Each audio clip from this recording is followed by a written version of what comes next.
and gentlemen.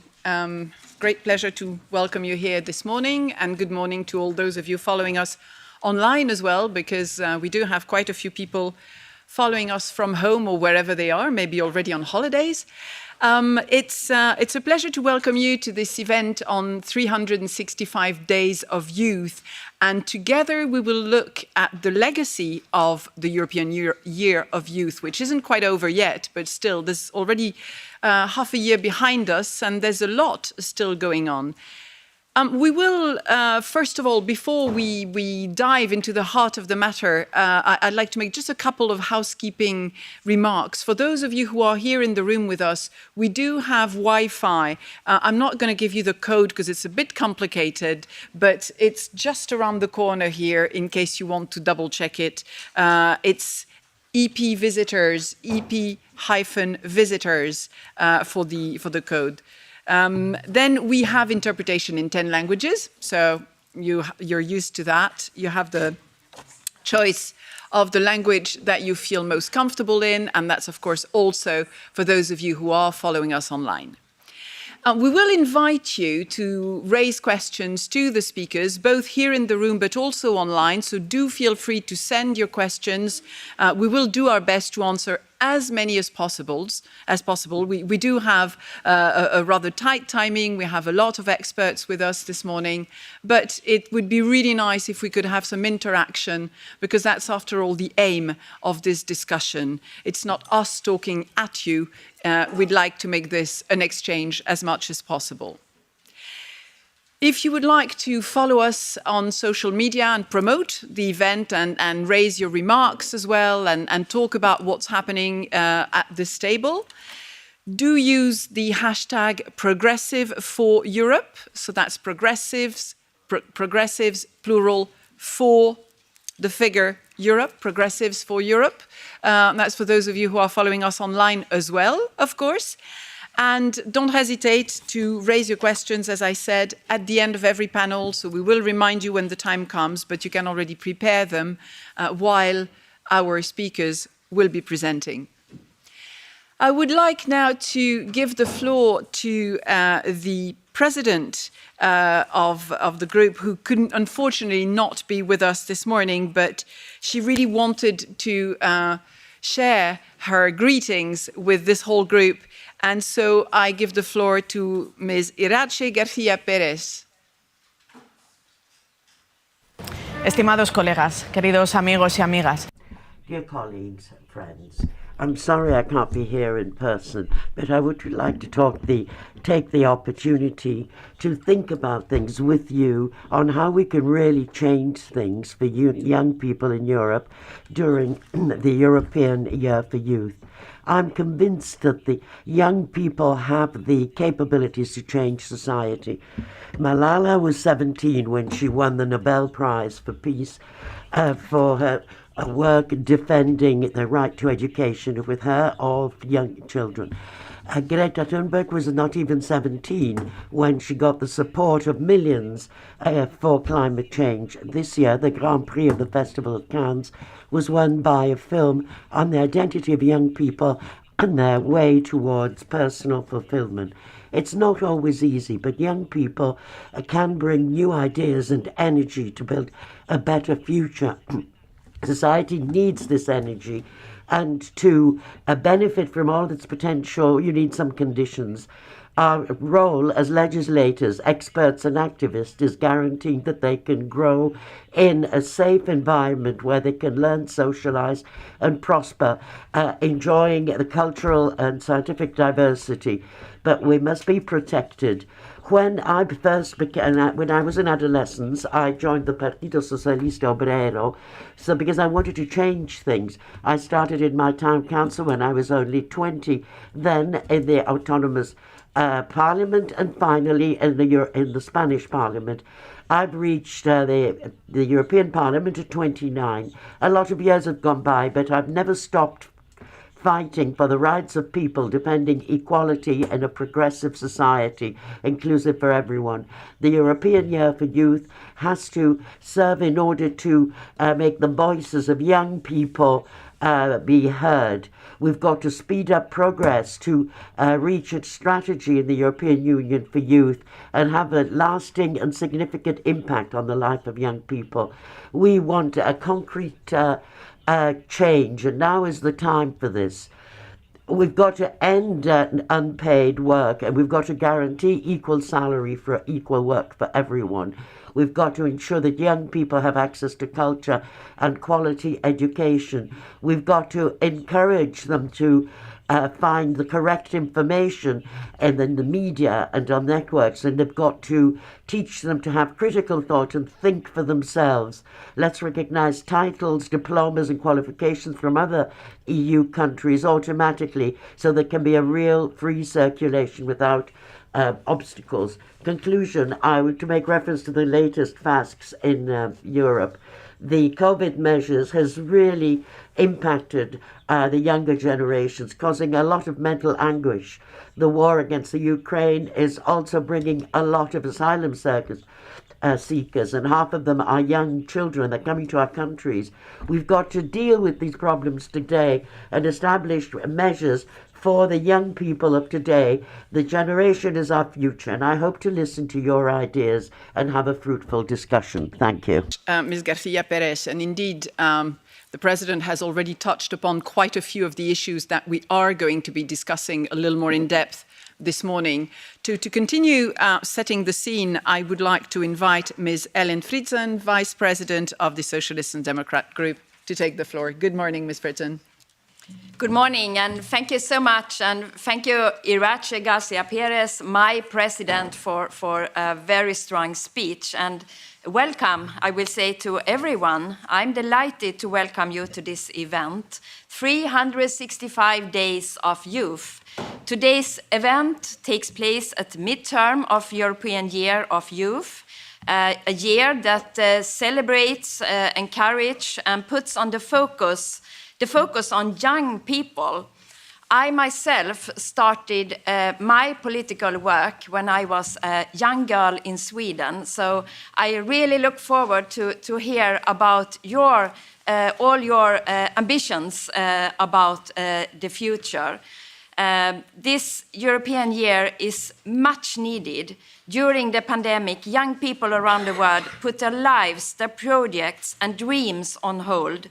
We cannot give young people their time back, but we can ensure that we do our best to give the young people opportunities for the future. And therefore, we are here today to start thinking of the changes we want to see in terms of mentality, policy changes, and new instruments or mechanisms. Around 1/3 of the EU 27 population was under the age of 30 in 2019.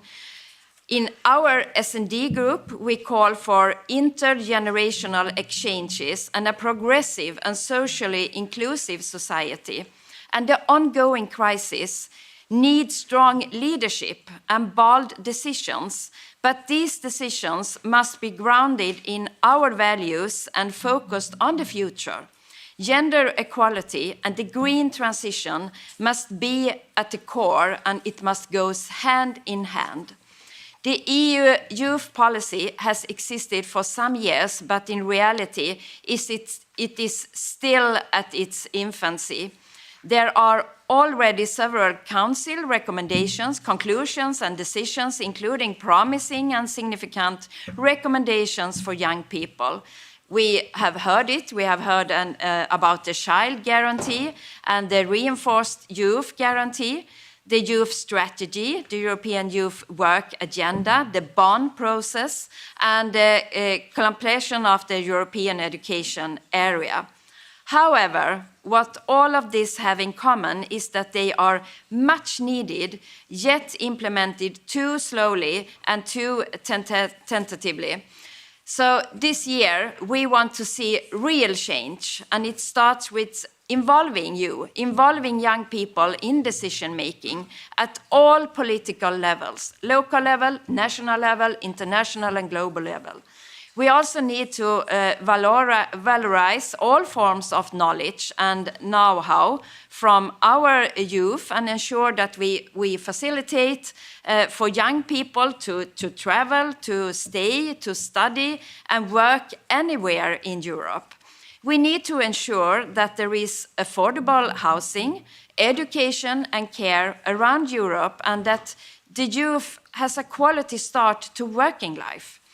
Today, we turn to you for inspiration and useful advice about how to turn this European year into concrete changes where it is most needed. We ask you, the speakers and the participants in this conference, but also all the followers in the room, but also all the followers online, to share your experience regarding the challenges young people face today, how these can be addressed through policy instruments, how best to involve young people in decision-making at all levels, basically how to turn words into action. So we, as members of the European Parliament, rely on your input because we need to formulate ambitions and give clear recommendations to the Commission and the Council for a lasting legacy of the European Year of Youth. I really mean this. We will listen to you. We will collect your input and bring it with us in our parliamentary work. I have worked as a mayor in my hometown in Sweden, and there we try to give all young people the power on all political decisions in our city. And it was very, very important because most of the relevant issues are about the future. And that's why the young people must take place in politics. So I personally really look forward to your contributions and your recommendations here today. Thank you so much for being here together with you today. Thank you.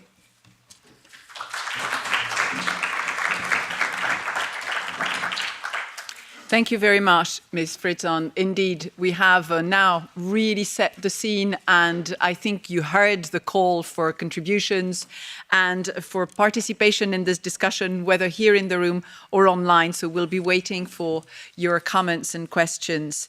The time has come to open our first panel, and I would like to invite Anna Pirskalova, who is going to be the moderator, and all the speakers of the first panel to join us here. And while they are coming up, to maybe have a closer look at what we will be discussing in that panel.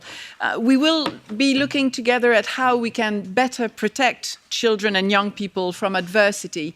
And that means quite a lot of the issues that have been raised already by Ms. Fritzon in terms of the impact of the pandemic, for instance, and the impact in terms of mental health, but also sort of more day-to-day things such as access to the labour market. So there's quite a lot of, quite a broad range of issues that young people have to face, which do put them in a situation of adversity. So, Anna, yes, I let you put your name tag on, and over to you.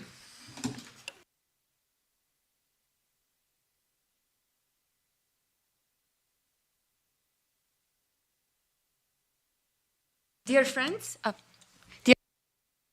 I'm Anna Pirskalova. I'm the Secretary General of Young European Socialists. As you know, YES is an umbrella organization for all social democratic, socialist and Labour Party youth organizations.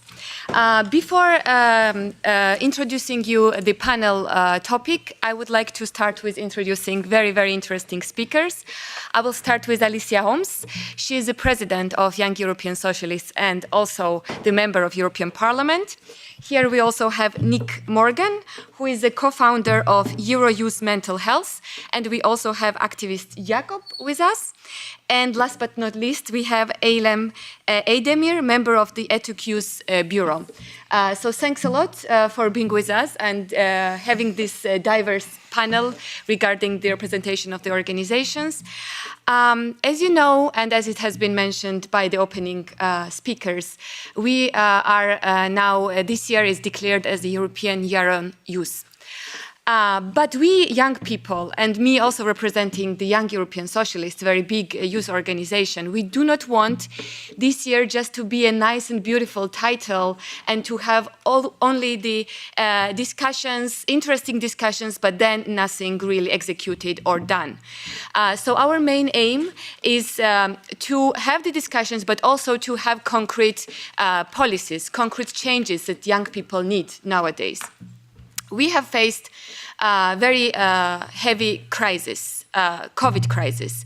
And now when we are almost toward the end of the COVID, we see that the pandemic has really affected young people, and we see that young people have this scar from the pandemics. And we are the generation who already have been experiencing the consequences of 2008 crisis. And now another crisis just hit us very hard. And young people who should be now planning their families, building their careers up, we are the ones who really suffer the most. So in this panel, with our speakers, we will explore more on in which ways pandemic had affected young people.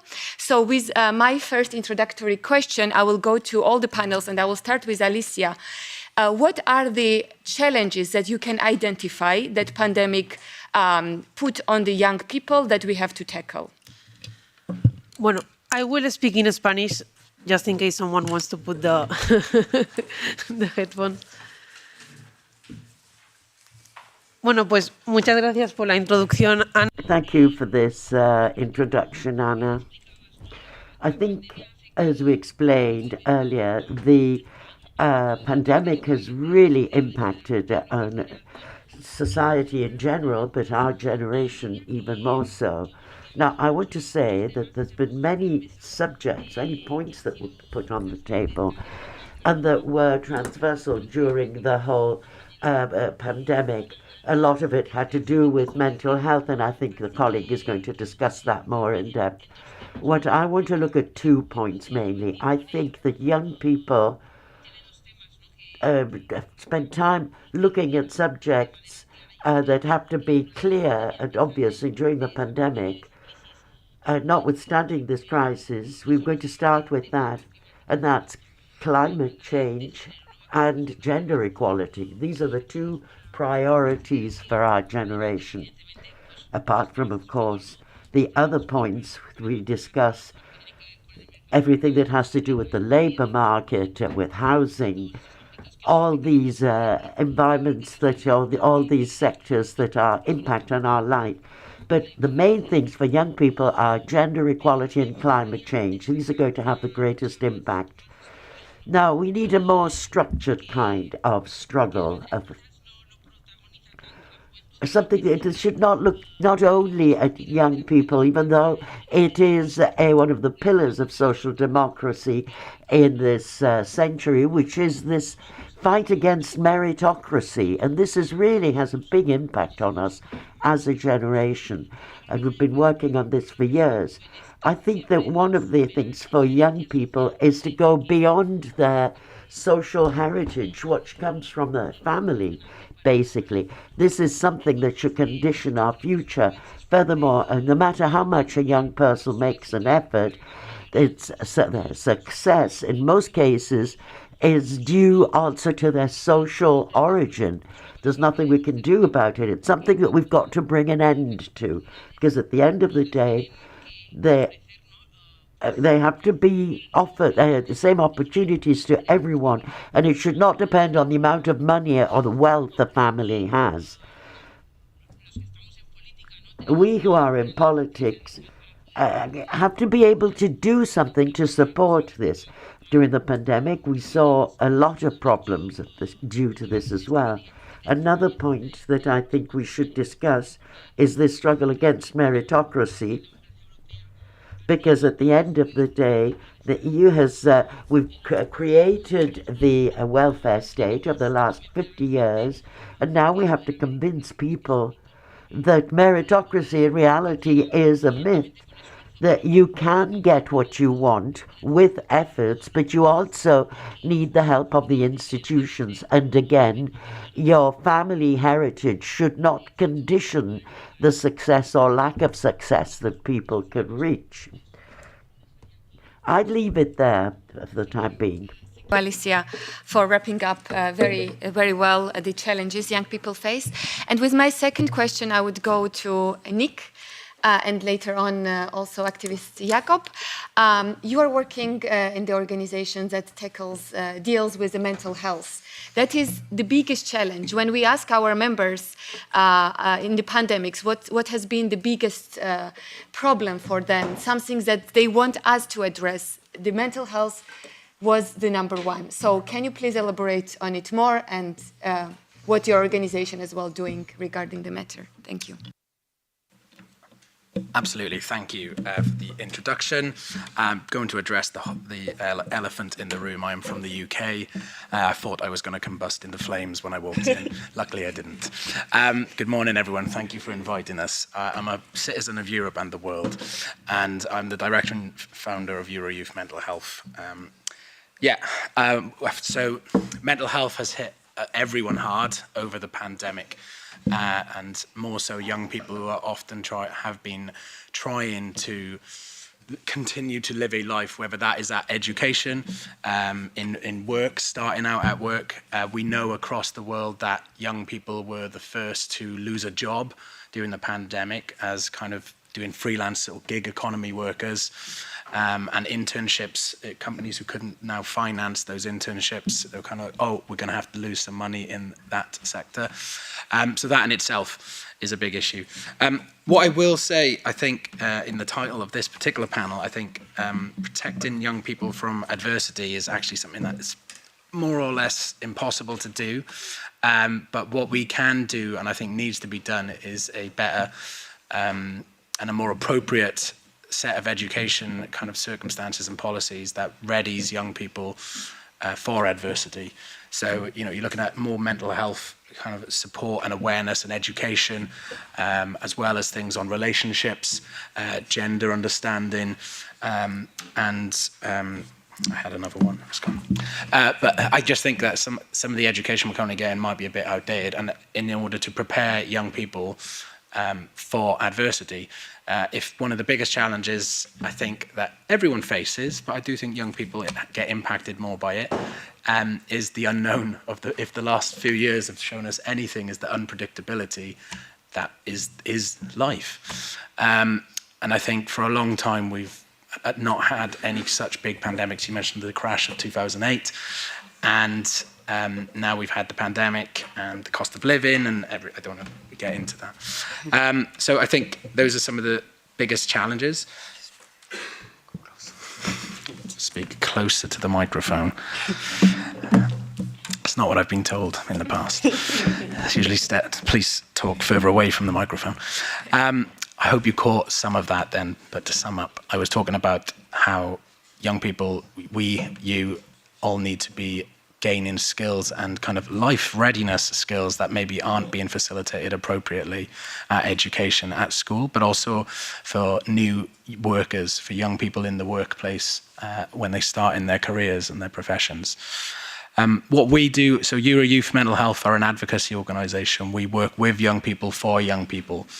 I can touch more on this later, but our role is to ensure that young people are at all the tables where decisions are being made about youth mental health across Europe as a continent, not as any of the institutions. So we currently got seats at the World Health Organization's Pan-Europe Coalition for Mental Health, which actually came out of the pandemic. It was initially an emergency committee that was put together to address mental health during the pandemic. And now it's been made to continue its work more generally. We're also part of a European-wide members of European Parliament interest group as well as an NGO. And so our role is about getting young people at the forefront of those conversations, very much about what today is about in very many other topics. yeah, and I guess that's how we can help. We can help support and train those, especially those with lived mental health experience who maybe feel anxious about sharing your lived experiences or talking more openly about mental health. That's a platform we can provide. Jacob, would you like to address anything? Yeah, so I feel that in my personal experience, especially like there's been a continuous wave of issues affecting young people. So I can't think of any main challenges as per se. So from my personal experience, it's definitely been like loneliness. I found that social media is excellent for bringing us all together and giving us that instant connection. But over the pandemic, over the past 2 years, I feel that we haven't been able to be together, and that computer screen is a complete barrier to that connection. So I feel that a lot of young people and like people like me have also been kind of, I feel like we've been kind of like cast aside, forgotten during the pandemic. I feel it was a lot about jobs and stuff like that. But it's only coming true that, mental health of young people is in a dire situation. But that was what it was like beforehand. But it's just highlighting how bad things are. But luckily now, things are getting on better. I feel like I can go out and see people. But I feel like I know a lot of my friends, it's taken us a lot of time to readjust. And it's like learning how to socialize again, learning how to go out and feel safe. So yeah, social media is amazing, but it also has its flaws. And it makes it, I feel like there's some kind of popularity contest with social media, wanting likes and just wanting approval and validation from other people, which in the end really only feeds our inner demons about ourselves. So yeah, I think that's what I've got to say at the moment. So thank you. Thanks a lot, Nick. Jakob, your organization indeed is doing important job. And my next question goes to Eilem, who represents ETUC Youth, trade union youth organization. We have discussed the economic impact on the young people's lives. So since you represent the trade union organization, I want you to reflect about will the reinforcing the youth guarantee help us in anything, and as well introducing the child guarantee that we are discussing at the moment. Can you just tell us if it will be helpful and in what ways? I will speak in French, if I may. Bonjour à tous. Good morning, everybody. And first of all, thank you very much for holding this discussion on a vital subject, and thanks for the invitation. First of all, I'd say that the major challenge facing young workers today is getting out of precarity, that is to say, allowing themselves to plan for a future in which we have a job, a social and professional life in which we are fulfilled. That's a major challenge. And just to reply to your question, Anna, indeed strengthening the EU Youth Guarantee and the Child Guarantee could both help young people to avoid falling into precarious situations. We saw with the financial crisis over 10 years ago now, following the recession, following that and so on, that the young people were the first people to be hit and hit hardest by the crisis. They lost their jobs, they lost their source of income, and they were ready to accept concessions when they entered the labour market, taking casualised labour, underpaid jobs, poor working conditions, simply to have any job at all and to try and build a better future for themselves. But it's precisely that kind of casualised, precarious situation which is problematic, and therefore programmes such as the Youth Guarantee and the Child Guarantee are so important in order to enable young people to have stable, long-term employment, which offers good working conditions. So this is very much the time. In fact, it's high time that the youth guarantee be reinforced. Because the EU should not be prepared to pay the price of precarious labour. Rather, it should try and eliminate it, try to reinforce both those programmes in order to create stable prospects for jobs in the long term. When quality standards are important, and when I say that, I'm talking about contracts for employment which are fair, decent wages for proper work, good working conditions, safe working conditions, and healthy working conditions for workers. I hope, therefore, that EU and domestic policymakers will take binding measures, adopt binding action to foster youth employment under good conditions. Because if not, labour will remain casualised, precarious, and place them in a fragile situation. And obviously that's not what we want. We want to allow them to believe in a better future. Thank you. Thanks a lot. Now, before going to question and answer sessions with participants, with Zal, I want to give the floor to Alicia since she's about to leave us. So I really want to use the time we have left with her, and I want to ask her for one or even maybe two concrete recommendations that she would give us. For this year. Yes. Okay. I will turn into Spanish again, just to make you understand better. Okay. Bueno, recomendaciones para este año. Well, recommendations for this year. I think this one is one of the fights that the chairman mentioned earlier. We've got to lead and guide young people. We're fighting for them too, but this.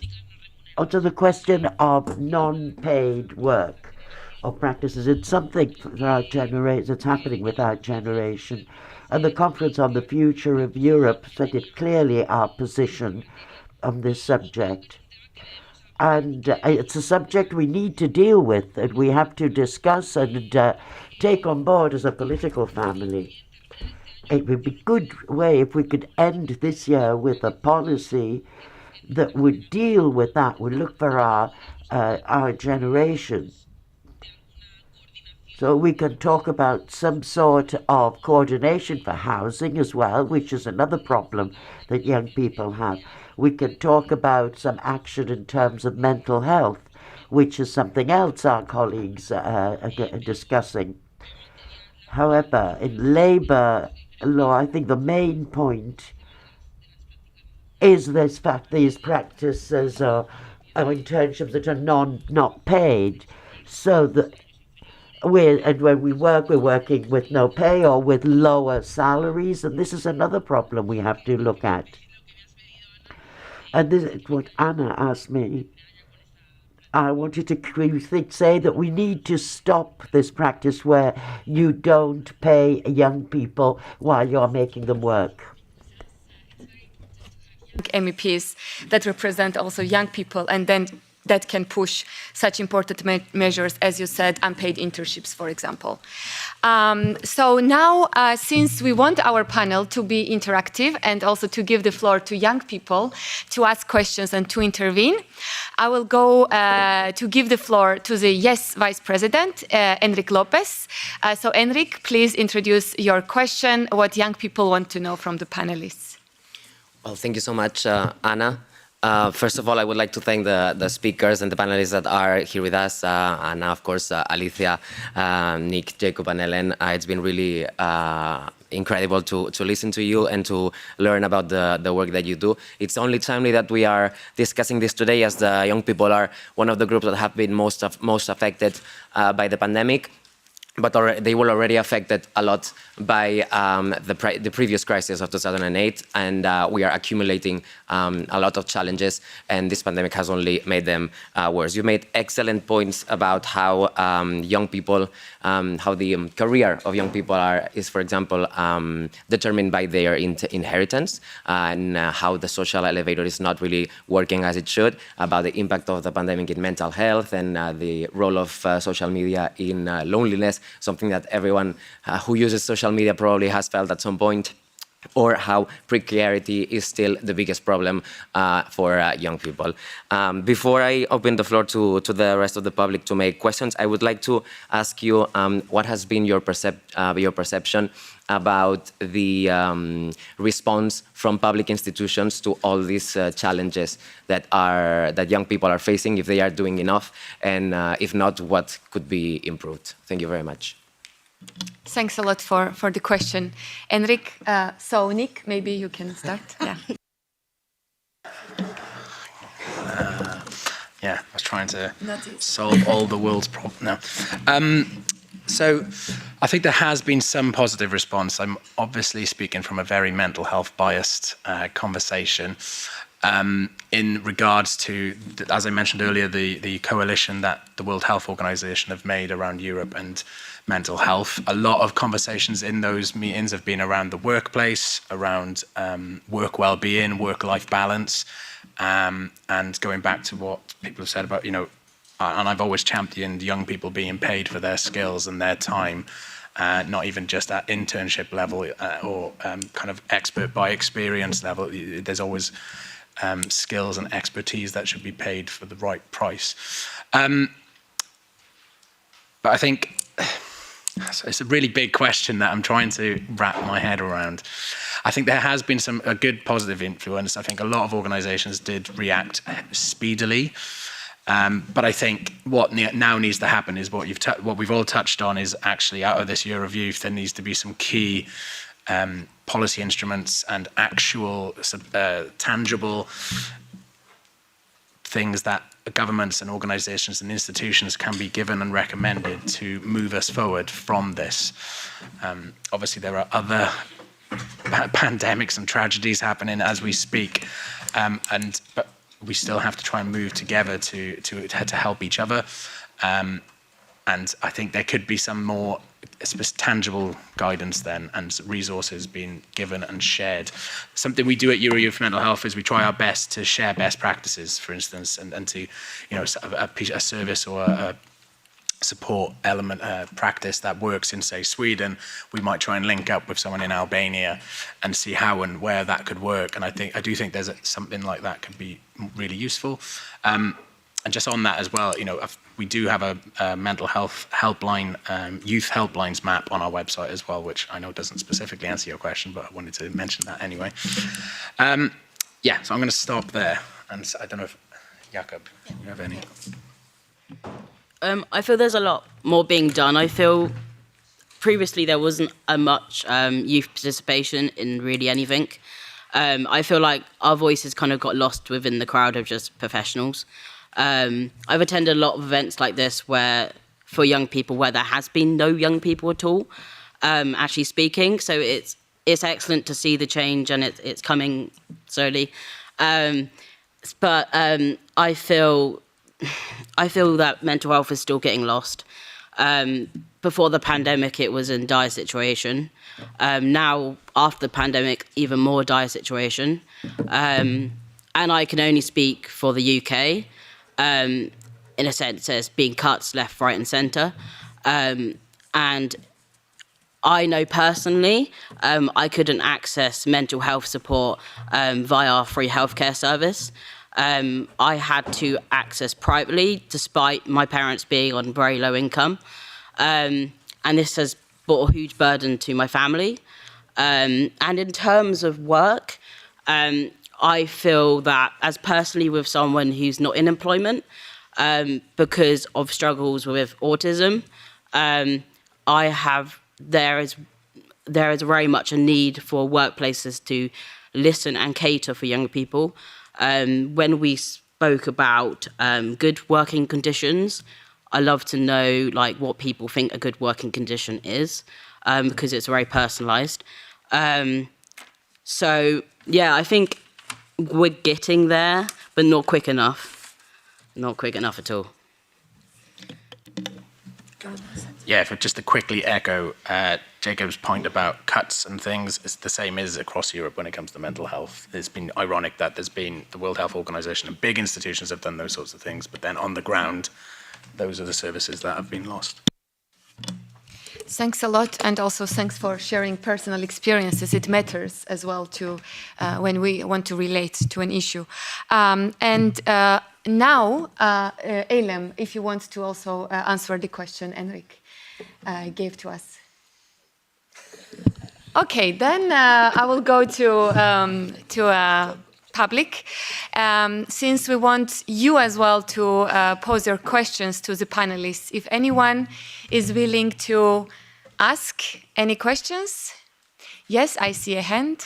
Please, introduce yourself. I'm speaking in Italian, it's okay? Yes? Okay. Buongiorno a tutti. Good morning, everyone. I'm Isabel Gregorio, and I'd like to thank Mr. Smurley for the invitation. I'm pleased to be here today and to have this opportunity. As a young person involved in these debates, and I think it's very, very important that we have the chance to express our opinion. So I've got a few notes here, and I'll just work through them. Firstly, meritocracy and opportunities for young people. Well, of course, they're saying that young people shouldn't be dependent on their family background, but there are lessons to be learned here. I came to Brussels through Erasmus, and Erasmus is still actually quite elite now because you cannot necessarily always afford it, and then you can't do it, and that is a big problem. And so, despite the fact that there are efforts to try to call for changes here, it is a big problem, and it does affect young people across the world as well. And you also have people coming from outside Europe to be involved in these exchange programs too. So I'm just trying to give you some input here. I'd like to call for efforts to try and change this and to address the problem, because it really is important to be able to provide funding for everyone, not just for people who already have families that can support them. So I was able to accept Erasmus, but my parents also said, well, you can do Erasmus, but you can go and get a job and work in Brussels as well. So you're trying to combine that. That's what I did. I looked for some work in Brussels.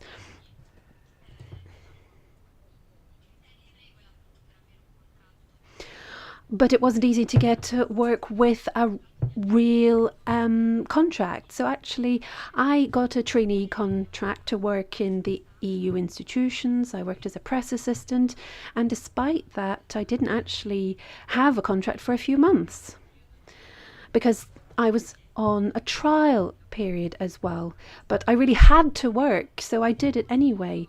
And you're here at the heart of Europe, and I didn't actually really have many rights. So we do need,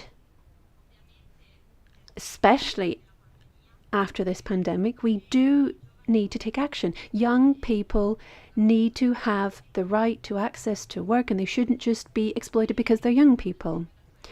And several times my employer told me, and I'm not going to name them here, they're saying, well, you're young, this is a good opportunity for you to get some experience here in the institutions, so why not take up that opportunity? Why give up this opportunity? But I had to give it up because I was working too much.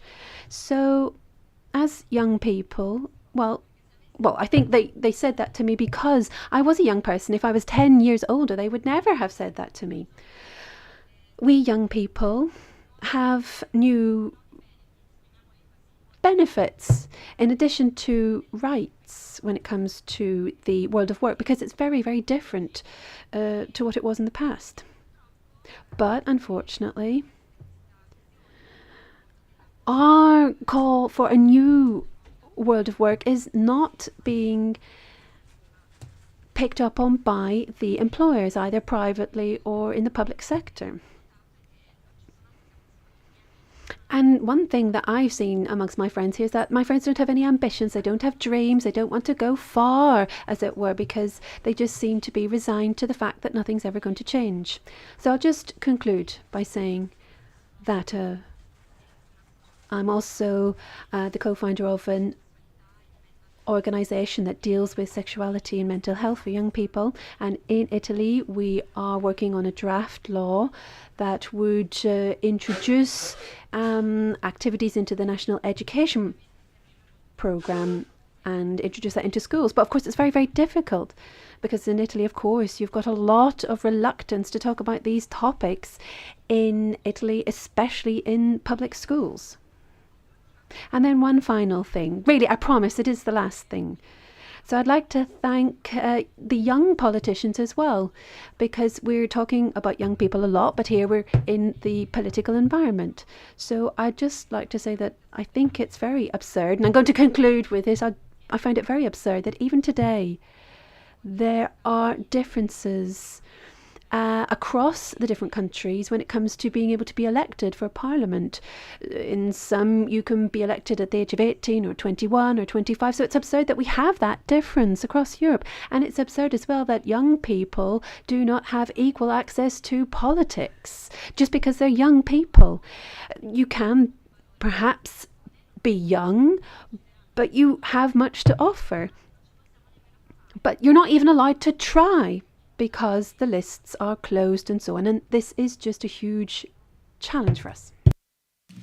Thanks a lot. It was more like reflection than a question, but thank you for that as well. You raised and touched very interesting topics. But since now the time is running, I want to ask panelists, and I will start with Elam, to sum up, maybe also to reflect the comment and the question, but also, as I asked to Alicia, to give one or two very concrete recommendations. And then I will give the floor to Nick and Jacob. OK. Tout d'abord, un grand merci pour... Thank you for sharing your experience. That's very, very interesting, and it really does reflect the experience of young people in general in Europe. So clearly there is a problem in the education systems.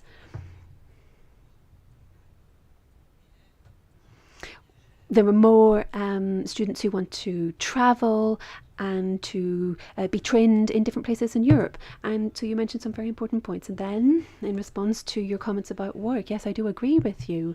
Finding a job is very difficult for young people. Quite often they only have access to precarious forms of employment, or they have temporary contracts, or they have very terrible conditions in general. So just to sum up, if I had to pick one policy where I'd like to start to try to improve the situation for young people, I'd agree with my comrade who left as well. I would say I would ban these unpaid internships. We need quality jobs for young people, because young people do exactly the same job as any other worker. You should not underestimate them, underpay them, or give them worse working conditions just because they're young. Thanks a lot for the message, a strong message. Nick, please. Thank you.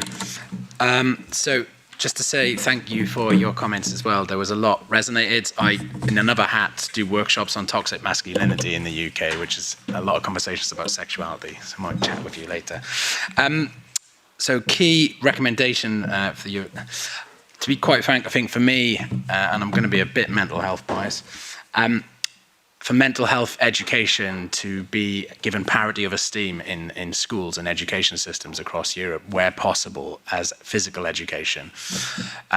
We've touched on a lot of things around pressure to work, and your story about, oh, this is a good opportunity and you're young, so you should take it regardless if you're not getting paid anything, is disgusting.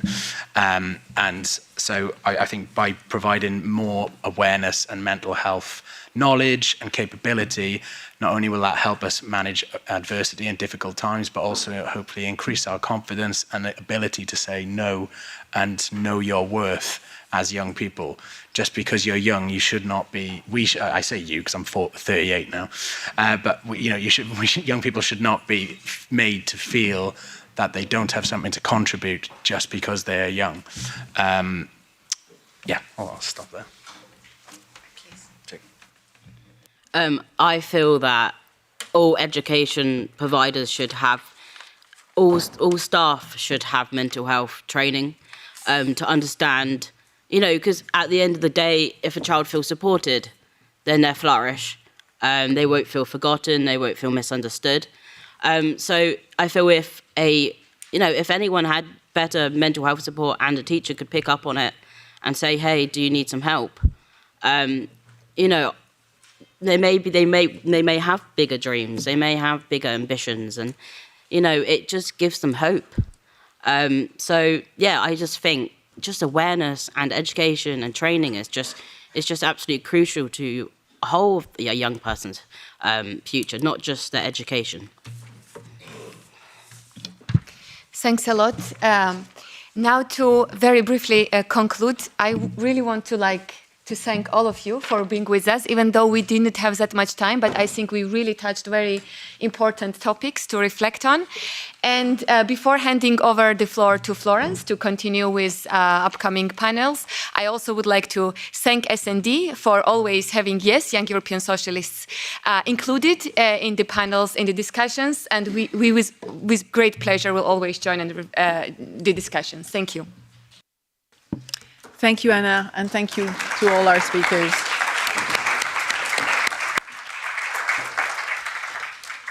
So I'm now going to introduce our second panel, and while I do so, I would like to invite our moderator and speakers to join me here at the table. As I said in the beginning, we have decided to have 3 separate discussions this morning, but clearly they are all interlinked, as we will hear from our continued discussion, as we have already heard, because moving on from adversity, issues of exclusion and discrimination, we're now going to focus on education, and we already started touching upon education, as Jacob in particular was just mentioning a minute ago. So we'll focus on how education is really the best investment we can make in the future, and how, how we can best support young people with the appropriate education, the appropriate training, and appropriate structures behind, so that they are successful. So it's my pleasure now to welcome our second moderator, Pina Tucci, who's the president of the Lifelong Learning Platform, and she's also the Secretary General of OBESU, the Organizing Bureau of European School Students' Unions. Good morning, Pina. Good morning to you and good morning to everyone, and thanks for having us.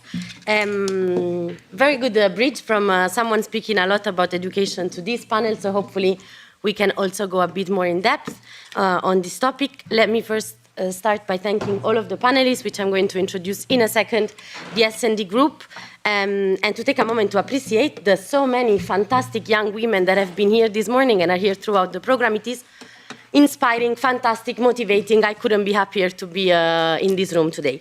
It was mentioned before, we are in a time when education systems need to be improved, to take giant steps to achieve a learning Europe and to respond to the challenges we have to face. We mentioned a lot of them in the panel before: precarious living and working conditions, expensive education, COVID-19 recovery, a pandemic of mental health, a shrinking space for participation, mistrust towards civil society, and I can go on and on and on about all the problems we have, but I'm gonna stop here because I'm sure we're gonna tackle solutions to all of them in the panel.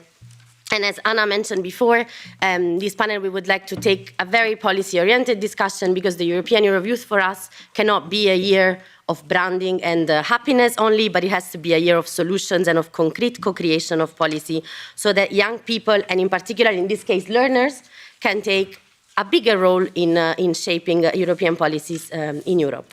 And I'm very happy to discuss today with I'm going to butcher some names, but let me go through it. Ioana Surubaru, President of the European Confederation of Youth Clubs; Caroline Moch, Coordinator of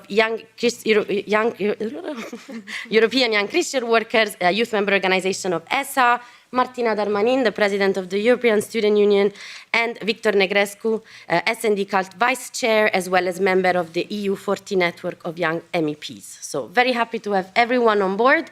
we're going to try to have a bit of a structure where we ask a question, have 2 minutes, 3 minutes to respond, and I am very tight on time. I'm very sorry, I'm going to be like tick, tick, tick. And then the other panelists also have a minute to, if they have any burning comment, to address it then. So we have a bit of a interaction there.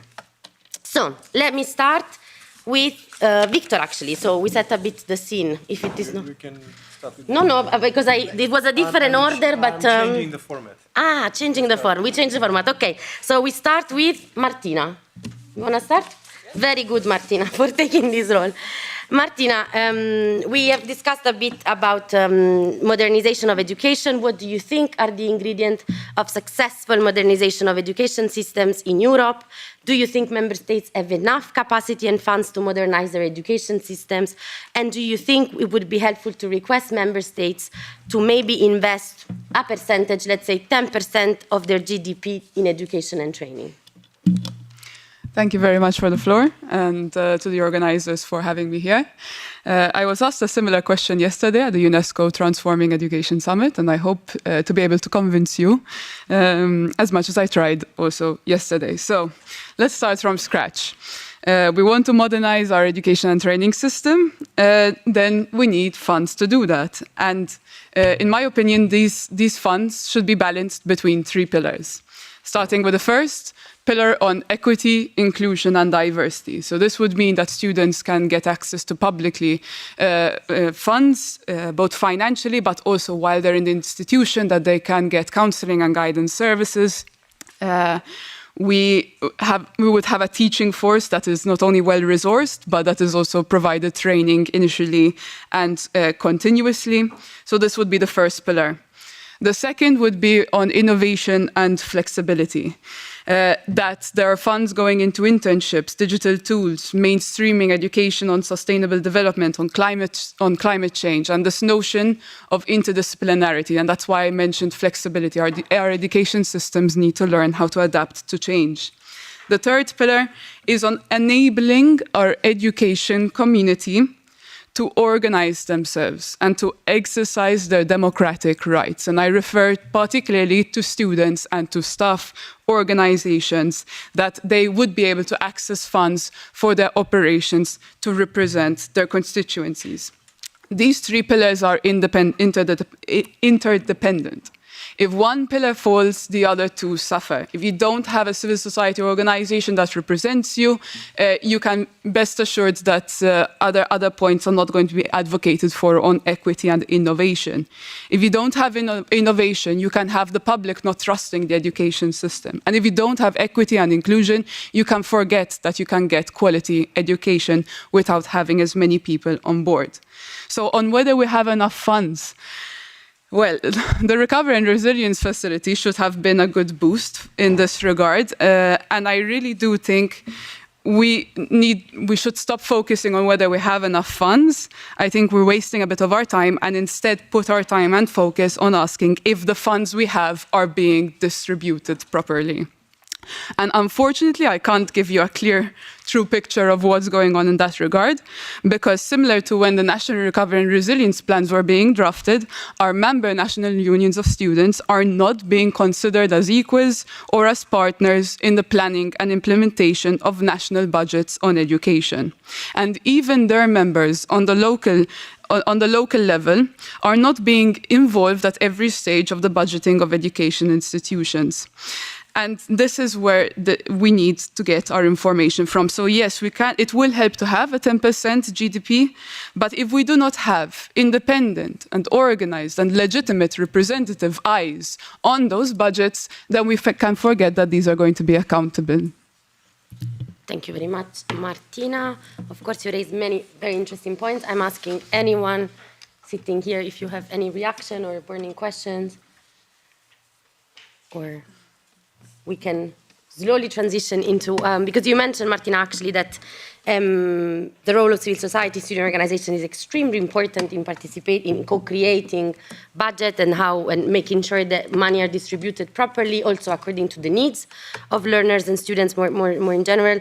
And another very important role of civil society organizations in education systems is that of contributing to the learning environment through non-formal education and youth work. And so I'm going to jump on to Joanna to see what do you think, how do you see the role of youth work in the larger in a learning environment, but also reflecting more in general, the pandemic has really affected many youth organizations, smaller youth organizations. Many have shut down their operations, many have been heavily affected. What can we do to sustainably reconstruct and strengthen youth work and its role in education? Thank you. Well,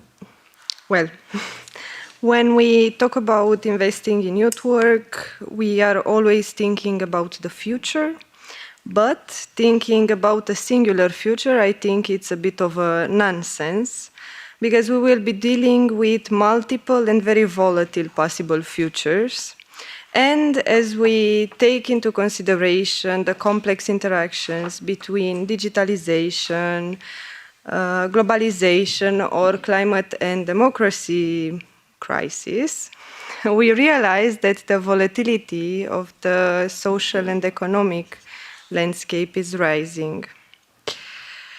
As such, it is impossible to predict what skills tomorrow's generation need, not just to cope, but to thrive. So our main focus in the present should be on finding ways to develop so-called meta competencies, which youth can use in 5, 10, or even 20 years to develop specific skills that they will need. And that's precisely where youth work comes and plays a greater and greater role, simply because it's much more difficult, I think, and more time-consuming to implement such initiatives in formal learning environments. Time which we cannot afford anymore, right?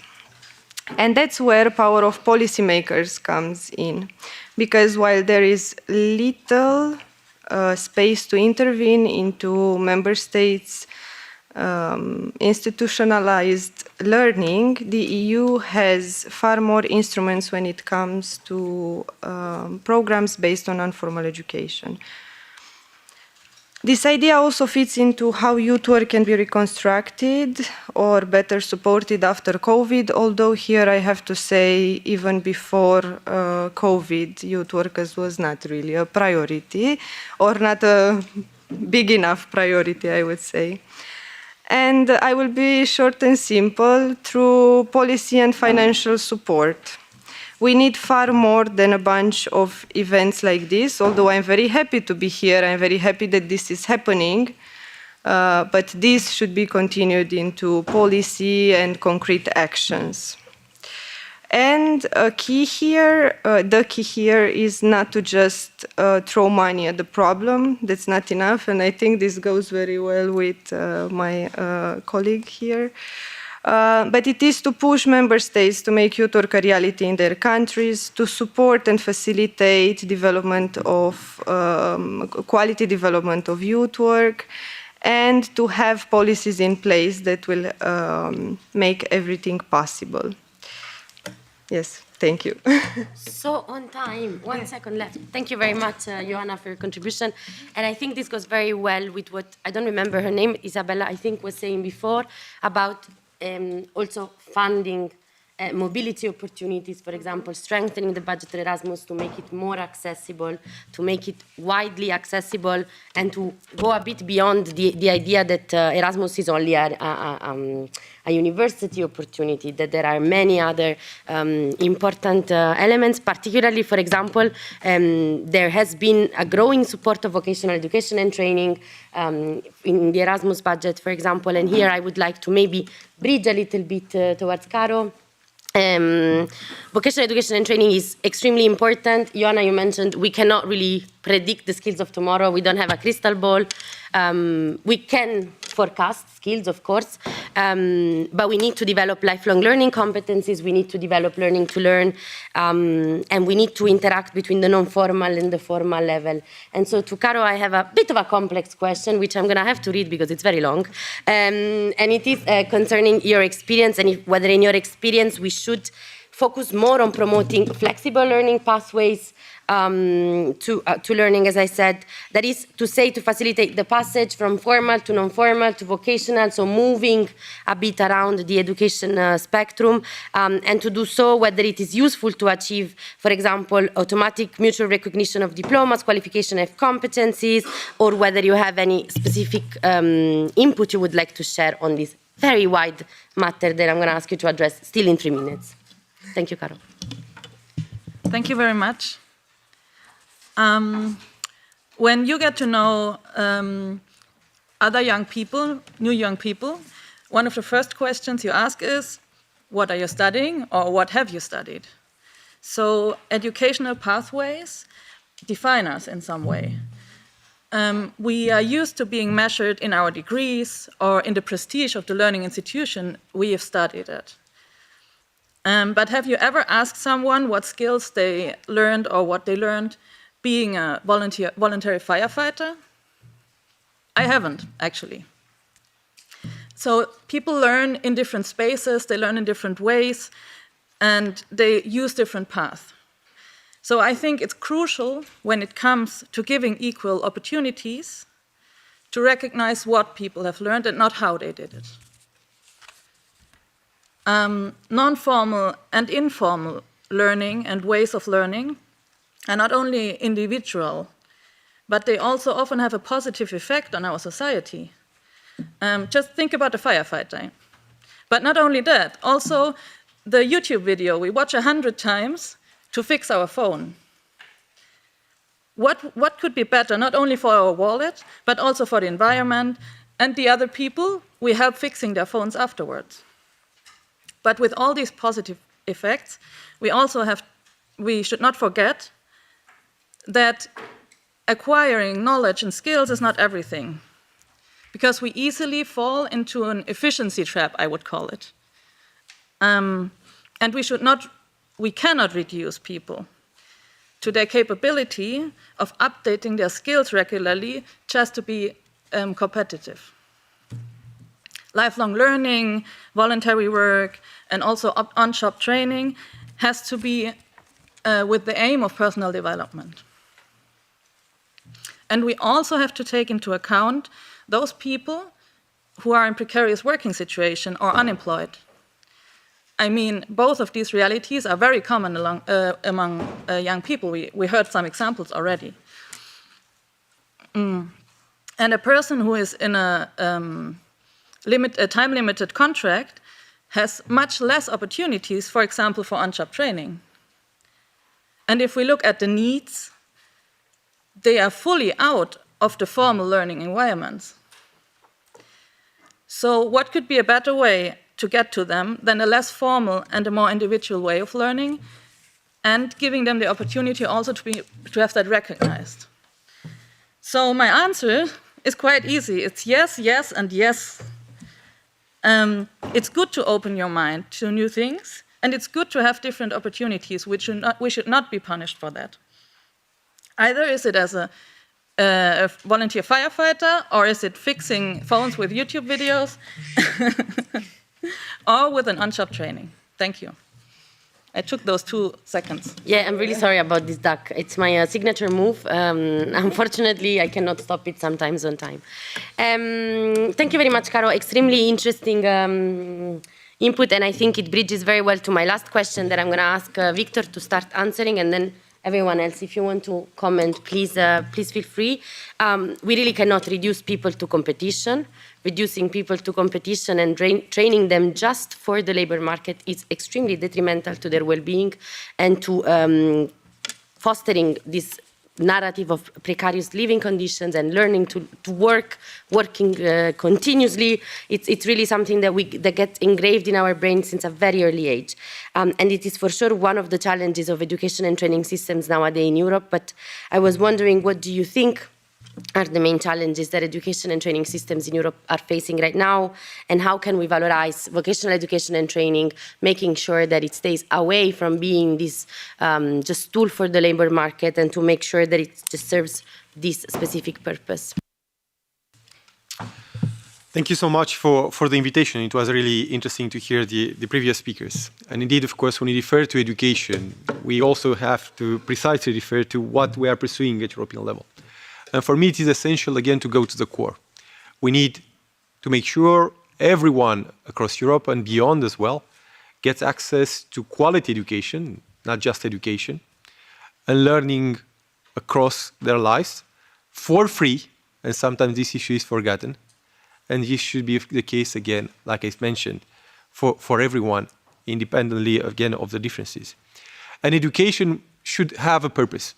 And of course, like you mentioned very well, education is linked with labor life, but it's not only linked with that. It's linked with personal development, with reaching your own potential, and in the same time, making sure that we are building and training and guiding people towards becoming responsible towards the society, towards the environment, towards their community. And those elements are also crucial. Therefore, of course, here in the European Parliament, the S&D group has advocated for all of those elements every time. And this is not an easy debate. Because you mentioned earlier, I listened to the previous speaker saying we want results. Results are generated by political debates and by solutions laid down by politicians. And we do that, and unfortunately, even here in the European Parliament, we have people that, for instance, when we are registering the amendment to allocate 10% of GDP for education, we have people voting against. When we came up with the recommendation in the S&D group, and I was one of the authors, we came with a recommendation to allocate from the recovery plan 10% for education. We had people in this house saying no, and we had people in the council, heads of the government and heads of state, that said no.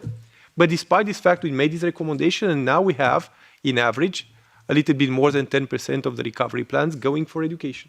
Because you need the money for all of that. The money is not the only solution, but it's part of the solution. So, of course, designing all of that is crucial. Involving everyone in the process is crucial. It's not an easy way, but again, we are the lucky ones, the ones sitting here in this room. You probably know a lot of people, young people, but not only young people, that were not fortunate enough to get access to education. I build a lot of social activities. I try to help people get access to education. And I know young kids walking 7 kilometers to go to a school. I know in the same time kids that are too hungry to go to school. And this is happening in Europe. 10% of young individuals in Europe are not finishing their education. So imagine 10% of this room getting out of the room because they are not allowed, not helped, not supported to go to school. This is a lot. In Europe, imagine that in Africa. Imagine that in South America. These are real issues for which we need real solutions. And I think these conferences are helping this, build those solutions. This is why we are here, my colleagues Petra and Massimiliano, we are here listening to you, picking your ideas, my colleague Helen as well, because we need your ideas to know how to push for them politically, because we need political solutions for all of that. Thank you. Thank you very much. It's very true that we need political solutions, of course, and this is why we are extremely happy to be here, and we're happy that we have a listening ear. Sometimes it's true that we need it also at the national level, and that is not very easy to achieve. It's a bit, I think there are some European institutions, and particularly receive better sometimes civil society than the countries manage to do, and that is one of, I would say, one of the main challenges that we have, particularly in education, because at the end of the day, education remains a national matter to be solved and addressed. I'm going to ask the rest of the panelists here if they have any remarks on this item, or whether they have any input, particularly regarding how we can make sure that young people and learners can participate better in co-creating change in schools, in universities, or in other paths of education. I come with surprise questions. Go ahead. May I add something on the money discussion? Because I think both me and the rest of the panelists mentioned it, and Victor pointed it, that it's good to have money, and I do believe it's good to have money, but at the same time, please make sure that the ones that get the money know what to do with them. Because it's not just enough to have the money, you should also have the competence to use the money for the good of young people and for better opportunities for them and for creating a better future for them acting in the present. And yeah, that's it. So, I'm a strong advocate for a European dimension on education. Of course, here there are different schools of thoughts also in the European Parliament, some believing that we are stealing competence from member states. But I strongly believe that Europe can do more on education, like we did on health during the pandemic. So I'm supporting this idea of having a European plan for education, meaning that really trying to assist member states, local communities, also NGOs, to try to tackle the challenges existing across Europe with regards to education. In some parts of Europe, it's about quality. In other parts, it's about access. In other parts, it's about the digital side. There are many challenges. But those challenges need to be followed through. And we need the money to be used in this direction. So this is why you also came up with this idea that in the European semester format, which does an evaluation of what member states do, to have a more in-depth evaluation of what is happening on education, with clear and more integrated recommendations. And those recommendations should also be the result of the Commission engaging with you at national and local level and picking up your ideas and introducing those recommendations there. Because, again, everyone speaks about education. And generally, to be very frank, politicians like to make pictures with students, with professors, and say, we support education, especially when we are close to elections. We like it. People like education. But in practice, we look at statistics. We have less professors per pupils today. We have, again, problem of brain drain from Europe in other parts of the world and also within Europe. We have the process of quality. We have the problem of, with the digital part, artificial intelligence in education, all those new tools is also a big problem. We have the problem of mental health mentioned earlier. So really, I really believe we need this integrated approach to try to make sure that, again, the money is being used wisely, but also when we fix targets, we had a lot of targets at European level, we deliver upon them across Europe and not have places where things are really going well and a lot of places where, unfortunately, things are not moving as fast as possible. While passing the floor to Caro, I would just thank you for mentioning actually also the European semester and the last country-specific recommendations. There is a complete lack of looking on education. There is very little on education and even less on lifelong learning and keeping a holistic approach when looking to education, because we should also not forget that education is a very complex matter. But I don't want to take too much time from Caro for last remark. Yes, I want to add something to that because I think I've heard it a little bit, but I want to say it concretely. And it's please include trade unions, civil society organizations in the policy making, but also in the execution of the policies. I mean, there are a lot here, and those who I know they do great work. So when you say, and you say that we don't only need the money, we also need to know how to use it, there are a lot of experts for that. And so I would really encourage to give a big focus on this and really include us. And maybe from this, we can give a big shout out to all the youth organizations and civil society organizations in the room and outside of the room, online, that work tirelessly, I don't know how to pronounce this word, on achieving concrete goals for youth through the limited funding available with an extreme amount of expertise. So big digital claps for everyone. I am going to skip 1 second the policy recommendation question that I have for you. I'm going to ask you to use it to wrap up in a spotlight. And I would like to give the floor to Lea. Rea from, yes, she's online. Lea, I will see. Hello. Good morning. Good morning. Thank you very much to our panelists for their very insightful contributions. And this topic is something I care very strongly about myself, being one of the first in my working class family to attend university. Our panelists have identified the importance of investment in education and employability training. And children and young people have the right to accessible and affordable education, and using a human rights-based approach can ensure the modernising of education systems to provide high-quality education and skills training to youth across Europe. When youth education is neglected and youth services and education like mental health services are underfunded. This has far-reaching ramifications for the well-being and prospects of youth. Northern Ireland clearly illustrates this. 24% of children are growing up in poverty, resulting in educational underachievement, as some 30% of young people are leaving schools without sufficient qualifications and without basic employability training and skills. This is particularly apparent in areas of social economic deprivation. 12.6% of young people here are experiencing mental ill health such as depression, and 1 in 8 have thought about or considered taking their lives by suicide. These are very stark statistics, but we know that quality, accessible and inclusive education can change lives and transform the future of youth. The question should not be about the cost of investment in education, but rather what is needed to improve education systems so that they work for all youth across Europe. And I would like to put this question to our panellists if I could. We are presented with a very unique opportunity to address underinvestment in youth as we build back from the COVID-19 pandemic.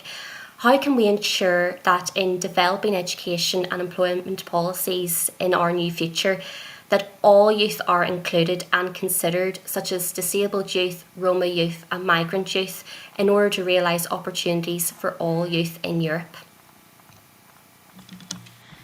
Thank you very much, Lea. I'm passing the floor to the panelists to answer the question that Lea asked about how to make sure, if I'm not mistaken, that everyone, particularly more marginalized young people, can participate in shaping education and employment policies in Europe. And if I'm not mistaken, Lea will also help us a bit to see if there's any questions on social media. Am I mistaken? No, I'm not mistaken. I don't know. So I'm just going to ask the panel to answer this question and then open also the floor for any further question that you might have. So I can take this question and give an example of how the European Students' Union has been advocating to be supporting people of diverse backgrounds to become advocates on education. And one group in particular was with young people and students with migrant and refugee background. We were running a project for 5 years, the Together Moving Forward project, and we gave out around 500,000 euro in funds to local grants and projects. But not only that, after 5 years, we saw organizations being formed in Brussels. We are now having a memorandum of understanding with the voices of young refugees in Europe to be able to help them understand how they can organize themselves better based on the practices ESO has had in its 40 years of existence. So we are trying, and the house is literally on fire. We have more and more young people questioning why it's important to participate in unions and associations. They see it as work that is underpaid, undervalued, and unappreciated. And I don't blame them. It's hard to see your impact in student unions. You often see it within 5 years' time, the impact that you have had on certain policies. So I would say, just to sum up and use the time also to sum up, that yes, of course, ESO would be behind initiatives to increase the target of having 10% GDP. And we would also be contributing towards a European plan for education. It would be as important to be recognizing how important it is for young people to participate in organized movements, not only in a one-year initiative or in some activities or in some conferences, but to get in organized movements. That is where we can sustain our influence in policies and have a more sustainable approach. Thank you. I have apparently stolen Florence's job on the Q&A, so I am very sorry, Florence, for stealing your job on this. I'm just going to... That's okay. hand Absolutely, it over absolutely no problem. before the others can get a chance. Absolutely no problem. But I mean, let's continue the discussion before we take questions from the room. So, Carol. Yes, thank you. I want to add something, and I think in many... In many cases, vulnerable and disadvantaged groups are more difficult to reach, and I think that is something very important we need to be aware of, and we need to make ourselves aware of. When we are often asked, why don't you reach out to more people? Well, it's more difficult to reach out to certain groups, and so it also takes more time and more money. And so I think that's very important if we talk about this topic. I will adjust the dimension, of course, a practical one. So I think we are waiting for too much for young people coming from disadvantaged backgrounds to come towards us, even towards NGOs, or to participate. It is clear that this is not working. So we have to go to them, where they are, discuss with them, involve them, work with social workers in the same time, with the local authorities. It's very important to have this local approach. And this is the case also for the European programs. So we tried here in the Parliament to come up with this proposal and convince the Commission to have a more integrated, a more inclusive Erasmus. But Erasmus is not inclusive. A student coming from a disadvantaged background cannot go in a mobility in France or Germany with 600 euros. They cannot. But imagine a pupil as well doing that. They cannot. So we have this issue, and we have to deal with it in a very, very concrete way and see what are the challenges. In the same time, we want pupils from rural areas to participate in mobilities between schools, and they have to, register online. Some, to be very frank, some don't have the possibility even to do that, and not even to talk about the information on how to complete the formula and give all the information that are required. So I think we need to have a more down-to-earth approach if we want to tackle all those challenges, because if we only focus on statistics, sometimes statistics can be presented in a positive way. But the reality on the ground that you presented as well is a little bit different, and of course, I think we have to have this more integrated approach. Thank you. Thank you. Pina, I could see you were nodding, and since you're not moderating anymore, maybe you'd like to chip into the conversation. I mean, if you insist, I'm not going to say no. No, definitely agree with this. I mean, I think we have a massive issue with inclusion, not only in Erasmus programs, but generally in education throughout Europe. We live also education institutions as very stiff, absolutely not ready to welcome every single learners, every different kind of learner, or to really include more non-formal education institutions that sometimes are better at outreaching to more disadvantaged students. We also relegate, for some reason, which is something that really bothers me as a VET learner, as a former VET learner. What bothers me much is that VET is this dumpster where, like, everyone that comes from a disadvantaged background, they need to go to VET because they need to learn skills, because this is going to help them to achieve their working life and therefore become very, very good members of society. And that to me is extremely bothering, that as soon as we have a migration crisis, we invest in VET to put all the migrants in vocational education and training, for example. Until we continue thinking like this of education systems, we cannot achieve a real change, I believe. And then when it comes to Erasmus program, of course, we need much more to make them more inclusive. It's not only a matter of money, it's also a matter of infrastructures, as you mentioned before, of thinking a bit the way that we do digital education, for example, to make sure that we can achieve. The language support system is completely online, and it's very complicated for some people that have no linguistic competencies from before to actually engage with the program, for example. So there are many things that can be changed in practice, and many that require system change in education systems. So I think we have a lot of work ahead of us. Thank you. So yes, please, we do have another question from the floor. Ja, vielen herzlichen Dank. Thank you very much. This isn't a question. Rather, it's just looking back over Erasmus. Not everything is perfect. I'm not going to dispute that. Nonetheless, I think we've made major progress in the last set of negotiations. First of all, we've doubled level of resourcing. And as Social Democrats, we wanted a tripling, but we've achieved a doubling. That's better than nothing. The program is now more inclusive as well, significantly more. That is to say, mechanisms have been introduced in order to enable people from more disadvantaged backgrounds to take up these mobility measures, whether as students, as apprentices, or indeed with school exchange. Now, there are bureaucratic obstacles in our way. I'm not going to question that.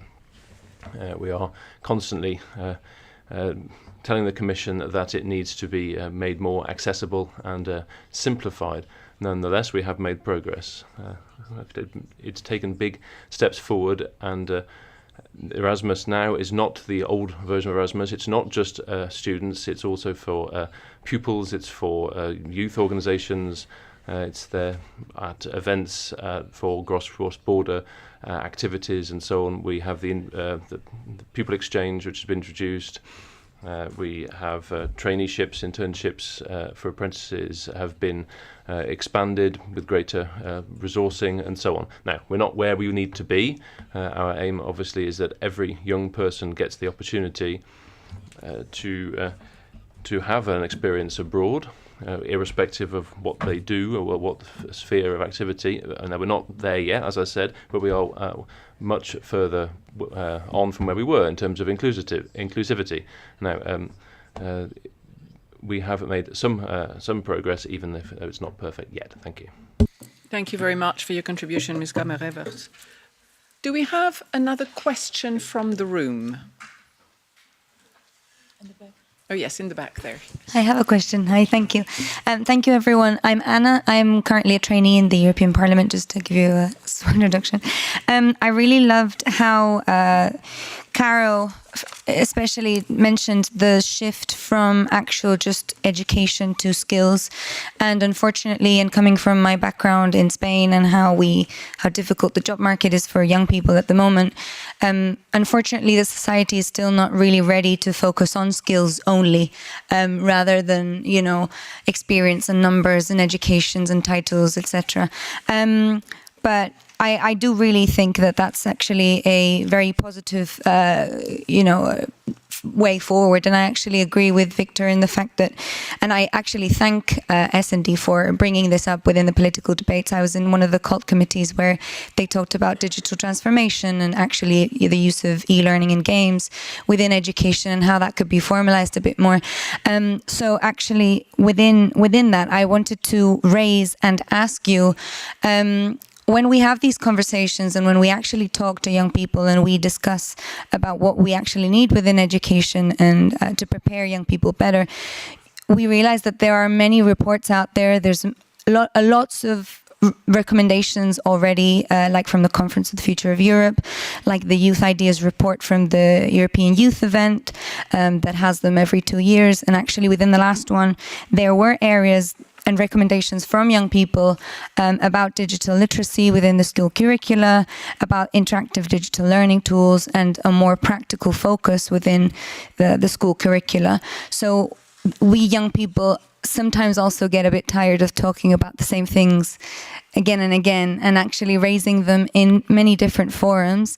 So we actually, we have those topics covered in so many reports at European level and at local level, national level of youth organizations everywhere. So I just wanted to maybe ask you this really difficult question of how can we make sure that these recommendations, that we're acting upon the things that we already have out there, and we're not just reinventing the wheel. And maybe even Victor, from the S&D perspective and pushing this within the political debate, are these reports being considered throughout these debates? Thank you. Thank you. So, Victor, since you were directly targeted, maybe you can start with this question. Yeah, I was targeted. So, of course, the recommendations are being taken into consideration by the Commission. And it's important, again, our job here in this House. And I'm going to mention, for instance, the report that I've worked upon, shaping a digital education across Europe. And we influence the European Union digital education agenda. So many of our proposals were integrated in the proposals of the Commission. And what I'm trying to do personally, and I think everyone is doing here, is to try to have a follow-up, still pressure the Commission, have the discussion with them, make sure that things are happening at national level. Sometimes it is the case, things are happening, and sometimes, unfortunately, some of our recommendations and even some of the things mentioned in common European documents are not followed through. So this is why we need to pressure that and continue, again, working on those respective activities. And also, this is where we need you to tell us what is working and what is not working. What is the difference between what we agreed upon and what is the reality?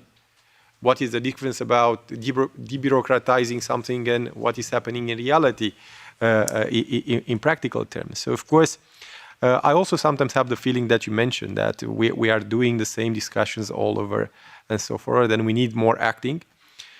So this is why personally I feel sometimes the need again to go back to different activities and to really act, and I do a couple of concrete activities in this regard. But again, it's really important everywhere here in the political debate.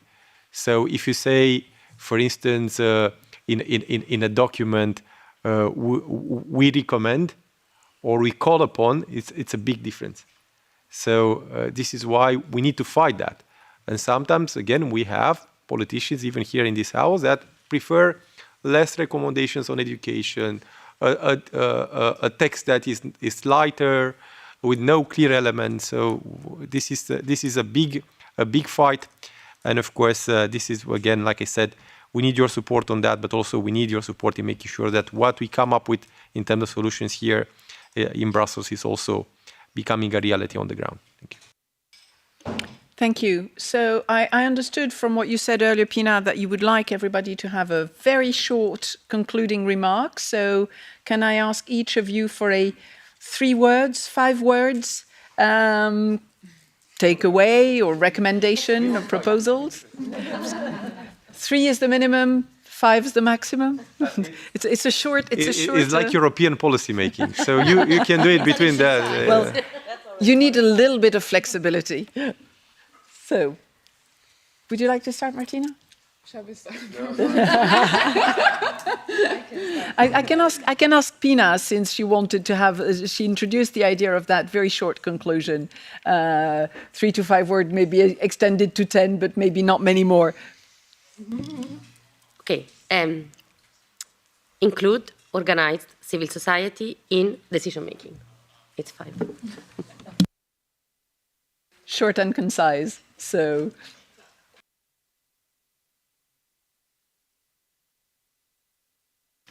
Yeah, she stole my words. No, I wanted to emphasize the fact that youth organizations, youth work are super important, and we should be taken into consideration when policy is developed, but also when we are thinking about how to implement those policies. And also, please don't forget that Erasmus is not the only youth dimension, if you want to call it like that, of the EU. So don't block yourself on Erasmus. There's that. More than 10 words, I'm sorry. Still short anyway. So, Caro. I think it is very important to increase the stability for young people in their workplaces, but also for their families, so they have the opportunity really to benefit from formal, non-formal, informal learning. And everything that Eileen said before. Martina. I'm not sure if it's 5 words. Well-defined, evidence-based policy making. Thank you. So, Victor, you get the final word then. So I think we need a clear European action plan for education with immediate results, ensuring access to quality education for free for everyone. Thank you very much. Thank you to you all. Thank you, Pina, for leading us through this discussion.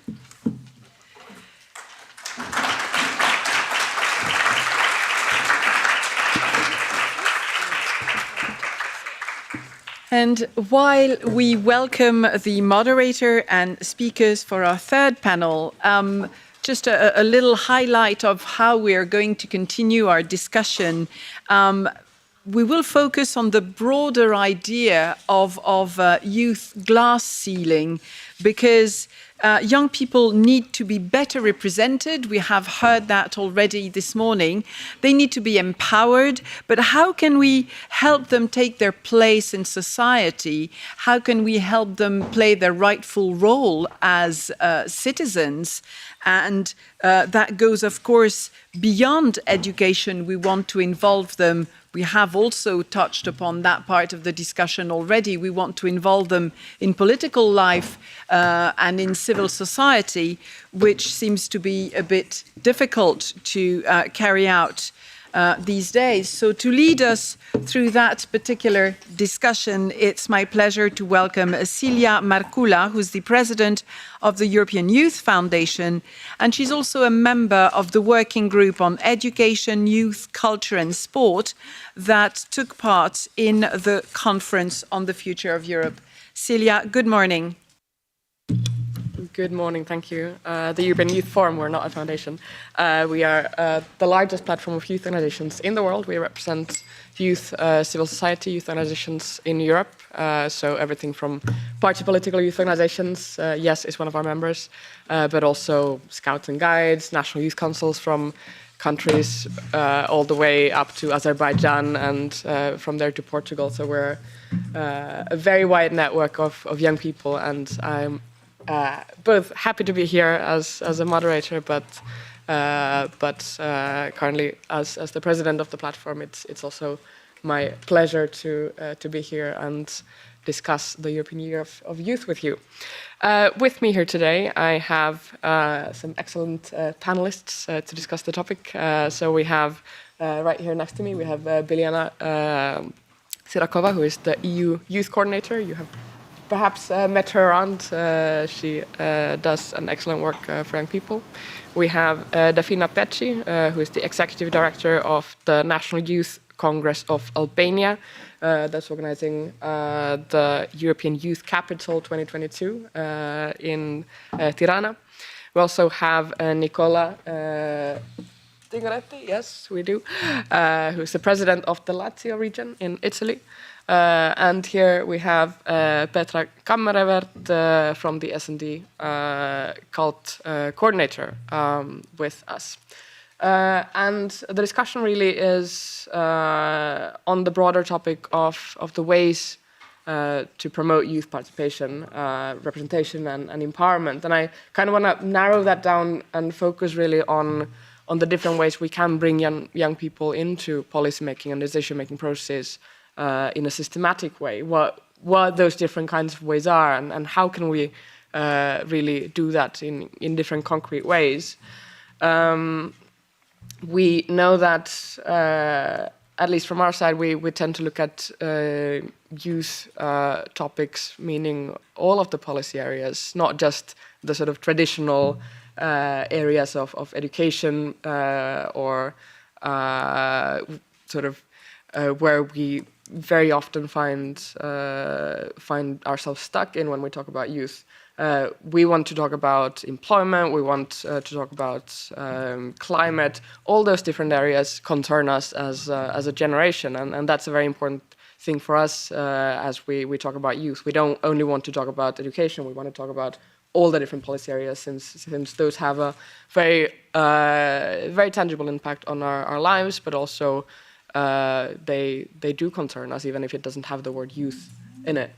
And with that in mind, one of the ways that we at the European Youth Forum have thought about to bring that also to a European level in a systematic way, just to bring an example before I open up the panel, would be the creation of an European youth test. This is something that exists in some of our member states in the EU. It's a youth impact assessment tool where you both would involve young people when legislation is being created, and every proposal would go through an impact assessment. So not just the traditional youth topic ones, but all policy as it is being made would go through a youth test, and we would see the impacts on youth.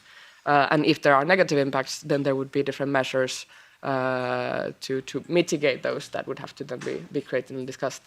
So that just as a concrete example from my side to spark some thoughts, perhaps with the panelists as well. But I'll start with Dafina. You're we know that doing proper youth engagement, it can be difficult, at least it's at least not prioritized as we're seeing. It's not happening enough right now. But Tirana has done a really good job in doing that and has therefore become the European Youth Capital of 2022. So my question to you is really how did you achieve that? What kind of resistance did you face, and how has the European Youth Capital title helped you in overcoming those challenges? Share us some of your experiences. Thank you very much for the question. It's really a pleasure being here. Facing the resistance, I would say it has been a very difficult task in so many levels. I would like to go back in 2019, where in Amiens in France, we were announced as the European Youth Capital winners. It was several days after Albania was not accepted to open the negotiations. And I would say that during our work, with a lot of challenges going on and being, let's say, passed by the earthquake and then the pandemic, which has affected all across the world, the societies, but when you are a country in development with a lot of challenges, it tackles you a little bit differently and very harsh.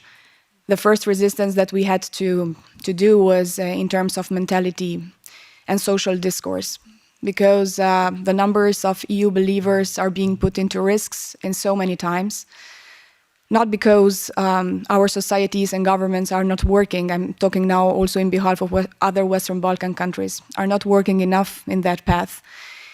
But we are societies and countries in a very, very long transition, and even in terms of mentality, information and political culture, so many things are not perceived as they should.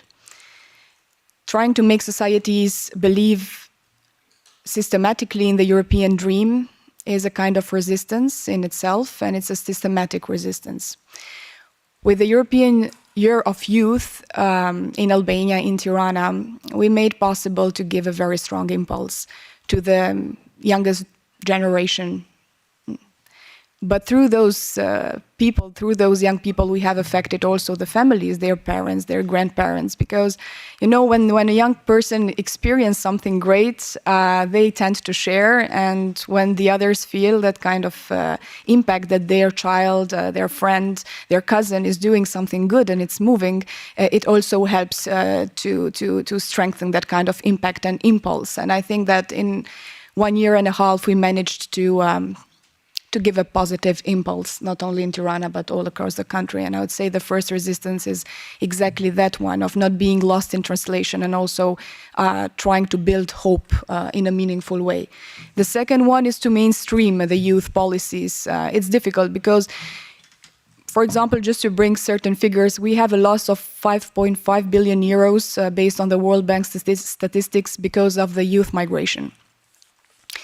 And talking about strong economies, talking about inspiring young people to be real contributors in the society, to build our local economy and to, let's say, prepare ourselves for more competitive attitude when once we'll become part of EU family, it's a hard topic in itself. So convincing young people to stay, it's also another kind of resistance that we have been doing. And how we addressed it is that we constructed a grant-giving scheme where we made possible to support 360 youth projects all across Albania under the frame of Tirana European Youth Capital. And most of these, let's say, fundings, these efforts are being put under economy, innovation, job creation, job opportunities, and meaningful participation in decision-making processes. And it is a little bit ridiculous to mention the fact that before we started with the whole thing, we made a study in the national level, and 86% of the answers, we had questioned more than 600 young people in Tirana, and these numbers went also for 11 other regions, put so much trust in the process of Tirana European Youth Capital that they ever had put into an institution or a strategic document or any other effort in institutional level being done for the young people. And this somehow terrified us, because it terrified us, also made us proud and happy, but when we were, let's say, thinking upon that, it put a lot of pressure in our shoulders. we made possible to realize 1,000 activities in yearly manner. Let's say around 500 of them have already happened. And to be honest, if you ask me personally, I'm in the middle of this work and I can't feel anything, but people around say that it is being a great year. So this is the second resistance, and the third I'd like to mention is also a matter of cooperation and going beyond several boxes. We knew that to put financial backbone beyond this, it's going to be hard because we had to convince the local council to invest money in this huge initiative. Then we had to go in very long discussions with Ministry of Finance that they always have something more important to deal with. And we had to convince business community to see it not only as a promotion scheme for themselves, but as a new way to live in this, I would say, revolution of convergence. In my opinion, we have known so far three revolutions: the industrial, the technological, and this one that we are facing now is the revolution of convergence. How are we going to manage the situations together? And bringing all these stakeholders in a round table and convincing them to invest in a sustainable way has been the third, I would say, the third way of resistance. And how European Youth Capital helped us in this? This title brought a lot of trust on us, a lot of support. It showed solidarity, especially for Albania, which is an unintegrated country. And it brought belief, and it brought legitimacy. And I think that is one of the best initiatives that has ever been undertaken in the European level. And I really hope that through good stories, we will encourage also other societies and cities to go through it. Thank you. Thank you very much for that, and I'm sure you don't hear it enough. You're doing an excellent job and really creating change in so many young people's lives, and that truly matters. So thank you for that. I'll move on to Nicola next. One of the reasons that of why we believe youth participation is so important is because it really creates better policy. It creates a policy with that long-term perspective and an intergenerational perspective, and it makes policy work for the people that it's created to. Do you have an example from your region of some positive effects of involving young people in policy, and would you like to share some of those? Thank you. Yes, thank you. I agree with the idea that youth policies are not just one part of EU policies. Youth policy is part of the EU's future. And so sometimes you just need to take a simple approach. You need to listen and look at the figures. If you look at the European development model, you can see what's going to happen. It's quite a dramatic situation. You've got a lot of young people who are not working, not studying, and they're not in training either. And that is a development, which means that they are blocked here on the social scale. And then there's also the population crisis as well. And it means that the European population is becoming one of the oldest on the planet. So that's why youth policies and policies for the future of Europe are actually the same thing. So that's why we don't need to think about how to involve young people. We need to make sure that we listen to young people, and we also need to look at these figures as well. So what can we do? We are the second largest region in Italy in terms of GDP, and we need to focus on work, knowledge and culture. Now, I've been listening to speakers on the previous panels, and we also need to focus on these points in Europe. I was a member of the European Parliament a few years ago, So you don't need to primarily give funds to people who are working with young people. You need to find a way to make sure that this funding arrives right at the young people directly, because sometimes the actual percentage of the funding that reaches the person at the very end of the line is very small. So what are the problems here? Well, we need to realize that we are in competition with the rest of the world. When it comes to development, China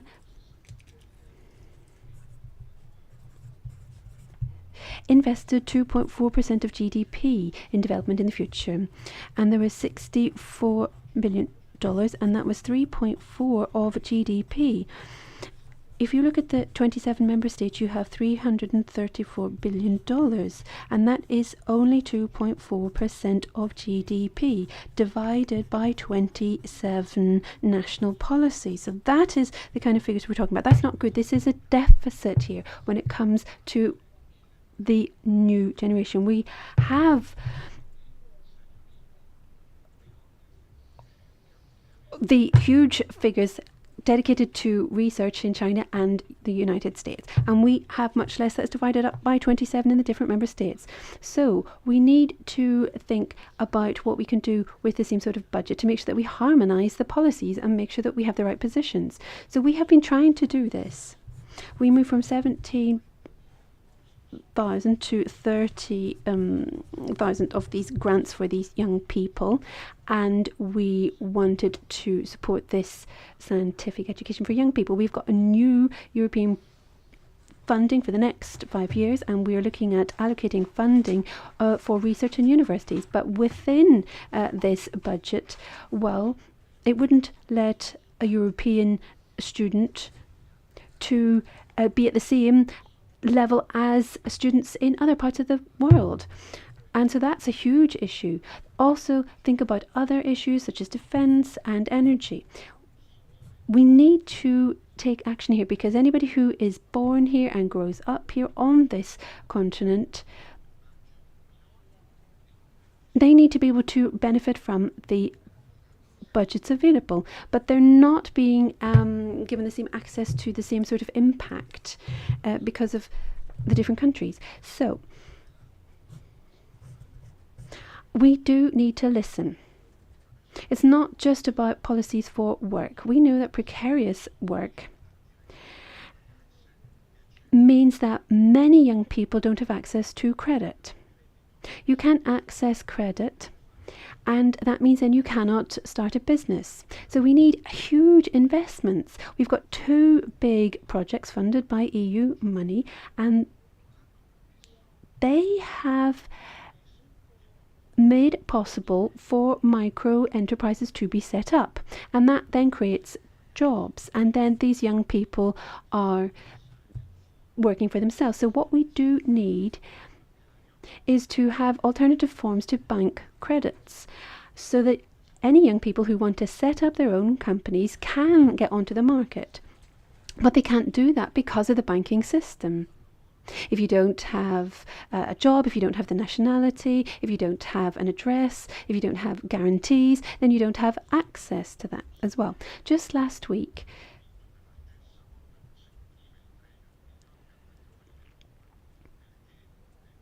we had the prize for young people, and it was the 3rd one again, and it provides opportunities for everyone. So we need to make sure that you don't have cultural events which are just dedicated to young people as though they are one special group of people.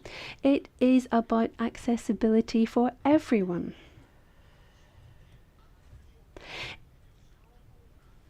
And you need to even make the most high quality level of culture available to everyone. What about the opportunity to travel in Europe? Well, it would be good if you linked the opportunity to take a train, the way you can take a plane to get to other capitals in Europe and to attend excellent cultural events. Maybe you want to go to Vienna for the New Year, or some other event in another European country. And so I think that it would be important that a young person, regardless of their social background, can take up these opportunities. So we need to listen. And we need to listen to the young people in the places where the decisions are being taken. Thank you very much for that, and for the great examples that you bring to the table. It's really a wide range of different things where we need to make sure that young people have access to both finances, funding, opportunities, and so on. So that's very important, and glad you're bringing those things up. We now move on to Petra. You and the Cult Committee have been doing an excellent job for young people, especially for this year. So thank you for that. Do you think we should be going to or should be willing to go really big for young people? What would that look like in terms of rethinking how European policy is done with and for young people? How do you see we should change our ways of making policy? Thank you. Ja, vielen herzlichen Dank. Yes, thank you very much. Für einen Politikwechsel. I think what we need is a change of policy. There are huge number of good decisions being taken at European level. There are lots of good documents saying what we need to do in very clear terms. So the problem is we actually have to do it. This is not the problem. Is not one of recognition of the problem. We have no shortage of good intentions, nicely written documents, and good decisions. Since 2016, we have decided to change the European educational area, but not much has happened on the ground. We have a youth strategy, we have the bond process, we have the agenda for youth employment, etc. There are countless good decisions taken at European level, but despite existing at multinational level, they're not being implemented in practice. And I personally am rather impatient with all these that these good decisions, these good documents are not going forward. They're not going anywhere in the shape of our national ministries within member states. Given that these ministries seem to forget either what they decided or change their minds and say, actually, that's not really what we meant and it's too difficult to implement, so they don't do it. Personally, I find that rather irritating. I think in symbolic terms, the European Year of Youth is an important symbol, and it's important for us to succeed to turn good words into actions, and actions alongside and with young people. That needs to be front and centre of our work. We need to be brave enough to stand up and say, at the next European elections, or indeed national elections, young people should be able to vote as of 16. We should simply have the courage to say it. This week I heard already that the German Bundestag is making movement in that direction. So I look forward to seeing that possibly happen at the next European elections, voting as of 16. That would bring young people into the fold. We need to be courageous enough to say that at European level we are simply prohibiting unpaid internships. We could do that. We have the competence to do it. And we should have the courage to say, whether we're dealing with local, regional, national or European elections, to create bodies, structures in which participation is enabled and made made easier for young people. Just do it and get on with it, rather than just simply saying that's the kind of thing it would be nice to have. The Bologna process is something which has existed for many years. At the time, the promise was we would have greater comparability between people's diplomas, degrees, qualifications, and so on, and that there would be mutual recognition of people's qualifications. But in practice, that only works to a limited extent under certain conditions. There is no automatic mutual recognition of university degrees, for example, and certainly not school leaving certificates. That's completely anachronistic. We're supposed to be living in a European internal market where things like capital can flow freely across borders, so can services, but you try and go and work in the country next door, there are so many obstacles in your way to get your degree recognised, or your qualification recognised. You simply lose all desire to go move next door and work there. And we need to do something about this. The decisions have been taken, and yet at national and regional level, governments find excuses, reasons why not to do it, and why it's too complicated. But I think it's very simple. It's all a question of trust, a question of trusting the EU, in trusting that an Italian school leaving certificate is as valuable as one to obtain in Germany, Croatia, or Finland. It must be possible. As such, I think the problem is not a lack of decisions, not of too few decisions being taken. The problem is that we're too slow and too hesitant in implementing them. That's what needs to change. That applies also to the European Year of Youth. Our expectations have been raised in that context, but now we need to deliver. As politicians, it's not just a question of having a few nice events and getting together and saying, "Oh, wasn't that lovely?" and then we go home again. It really has to be a question of giving young people something they can actually take home with them. For example, a prohibition on unpaid internships, or a path towards automatic mutual recognition of certificates, degrees, and so on. Now, we need to ask ourselves, what have we achieved in terms of increasing participation in the political process? That is the challenge we need to look at over the next 6 months, so that the European Year of Youth doesn't turn into a European Year of disappointment. That would be the worst thing that could happen, and the question is not really a change of policy. The question, the need is simply the courage to act and actually to implement what we've already decided. Thank you. Thank you for that. Let's hope this does not become the European Year of Disappointment. But I did hear quite a good few ideas there in terms of what could be implemented. I noted down automatic recognition of degrees, voting at the age of 16 already, banning unpaid internships, just to take some of your good remarks there to note. Moving on to Biljana, I know that probably in your corridors you feel this tension of great new ideas and people who really want to change things, and then perhaps the other side of maybe it's actually better that we stick to only decision makers doing the thing, and then young people should stay outside of that. I don't know,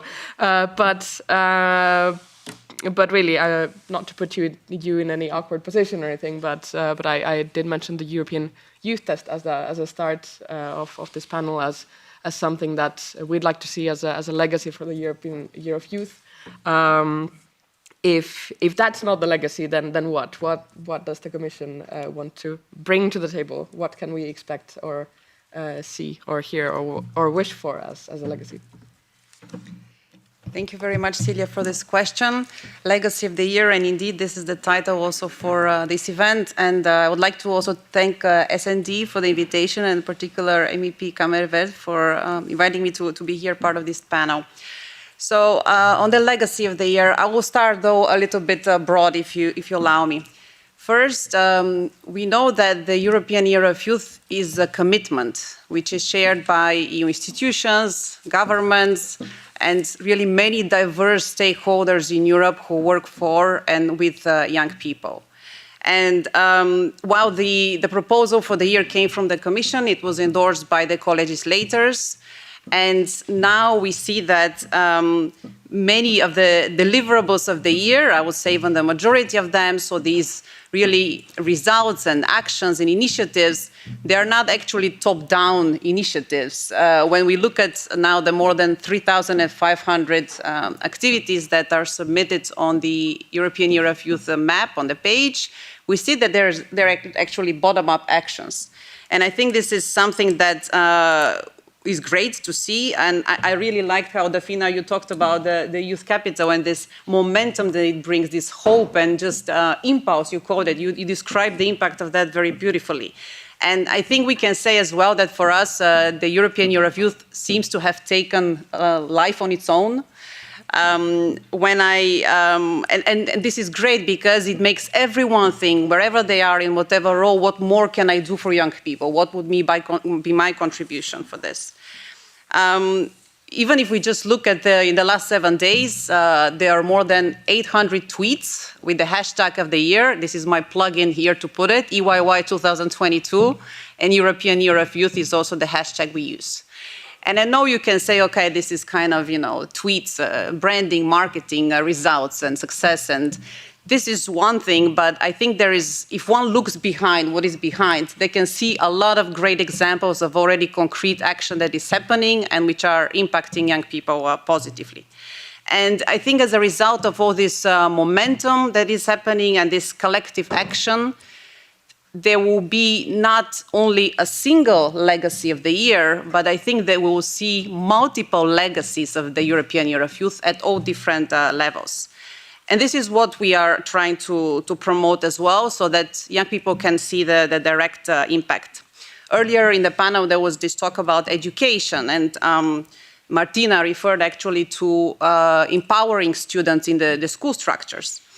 And I can think of an example where in a school which has never had until now any kind of student council or representative body, due to reflections and conversations that are happening in the context of the year, this is now proposed for the future. This kind of legacy in that school would have really a direct impact for the young people who are there. So we hope that there are many more such results that are triggered by the year, and with a kind of broad paradigm shift in how we include young people in decision-making and in policy-making. But as many people have said, the year is only halfway through, and we do know that there are plans of member states for actions which will bring long-lasting impact, but I think there is also space to continue the discussion. We will hear, by the way, for the different results that are achieved in a closing conference, which will happen in this house on 6th of December. The closing conference which will be in the framework of the Czech presidency of the Council of the EU, and with the involvement, of course, of all the EU institutions. But I can mention maybe a few examples from the Commission side. We have started a number of projects and initiatives which so far have been, we've been receiving great feedback from young people and the youth sector.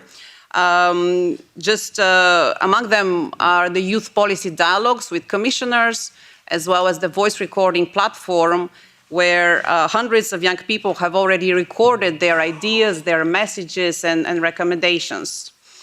The cross-sectorial dimension is quite tangible, with more than 30 directors general involved in the year and setting up initiatives for young people and strengthening the youth focus of already existing initiatives. And my personal perception is that due to the year, in a way, we are already cooperating on youth issues better in the Commission. And I think this will only grow in the future. The president of S&D in her opening remarks referred to this acceleration towards the objectives of the EU Youth Strategy. And I think when it comes specifically to mainstreaming youth policy, which is one of the objectives, we can already see that the year, in a way, has fast-forwarded work on that. I want to mention also the cooperation mechanism we have set up in place, where we are cooperating with national coordinators for the year and stakeholders from civil society organizations and, of course, youth organizations. And we have built quite many new relationships because of this year. So we are discussing, and I think we want to see this cooperation grow in the future, and are considering kind of different modalities how to keep this mechanism going. And finally, as you know, in the follow-up of the Conference on the Future of Europe, the Commission has already communicated, not long ago, the intention to strengthen youth involvement in policymaking. So we are drawing on the experience of the conference, are developing a new tool of citizens' deliberations for key initiatives. And like in the conference panels, at least 1/3 of these panels will be composed of young people. And I think in the cases where these panels are all composed of young people, there's indeed that idea of this youth test. So young people will also be involved in more targeted kind of deliberation and co-creation processes, but they're still thinking about this. I hope we will be able to tell you more on this. I know that the conference has started way before the designation of 2022 as the Year of Youth, but there has been such strong political pressure on the year from all institutions that I personally see a link between these decisions that were taken as a follow-up to the conference and the Year of Youth. So these are just some examples which I think will bring indeed positive systemic changes for young people. But as said, I'm happy that we have events and conversations such as this one so that we can continue the reflection, and there are still months ahead when there is a possibility to do that. Thank you very much. Thank you very much. We can for sure feel the momentum that's going on, but let's hope that it turns into actions as well, as has been highlighted, not only by you, but the several other speakers that we have. We now are approaching the time for Q&A, but I think we have a Vice President of YES from Malta, Georgin Bugea, who would perhaps want to start and open that for us. So good afternoon, and thank you for the invitation. As you rightly said, I'm coming from the smallest member state within the European Union. I am the Vice President of the Young European Socialists and the President of the Labour Youth Forum in Malta, which is the youth branch of the Partit Laburista. A 25-year-old coming from, as I said, the smallest member state of the European Union, and who has been active in politics for at least 10 years now. And I agree with some of the points mentioned that this is truly an important year as the year of youth, but also this is the year that we are coming from the COVID-19 pandemic, coming out of the COVID-19 pandemic, as well as we're seeing a generation that is being traumatized with ongoing conflicts around the globe, in particular the war in Ukraine. So indeed, the European Year of Youth has to be, or is important, and has to increase opportunities, activism, civic engagement to create a European sense of belonging. However, my experience as an activist, I must admit that being a young person may prove to be somewhat challenging, maybe also because we are perceived as inexperienced because of our age and as if we do not care. But I dare to say that this is not true. We care. We want to make our voice heard. We want to decide our future. What we do not want is to let others decide our future with the idea that they know better. As rightly so, the president of the S&D group mentioned in her message, she referred to some youth role models in her introductory greetings. We want and we have to expose more young people to inspire further change. We want to contribute with our ideas for our future and for the future of the generations to come. Ironically, this debate and this discussion is being held 2 years ahead of the European parliamentary elections. And unfortunately, and as it has been stated as well, we are not going to see all of the young people aged at 16 and 17 years participating in this democratic process around Europe. I remember myself being quite vocal in 2014 when Malta has actually introduced this right, and further amendments were implemented in 2018 to extend this right of voting at the age of 16, and even in European parliamentary elections, and as we have seen in general elections this year. So my question would be, how can we create an environment where young people are seen and want to participate in our society so that effectively we break the ceiling? Thank you. Thank you for the question. And moving to any quick answers from the panel, how can we create such an environment where young people are seen and heard and want to engage?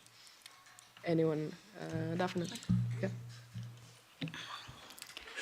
Thank you for the question and for the comment. I would like to bring part of the answer in discussion, and then maybe it can be also enriched by the other panelists.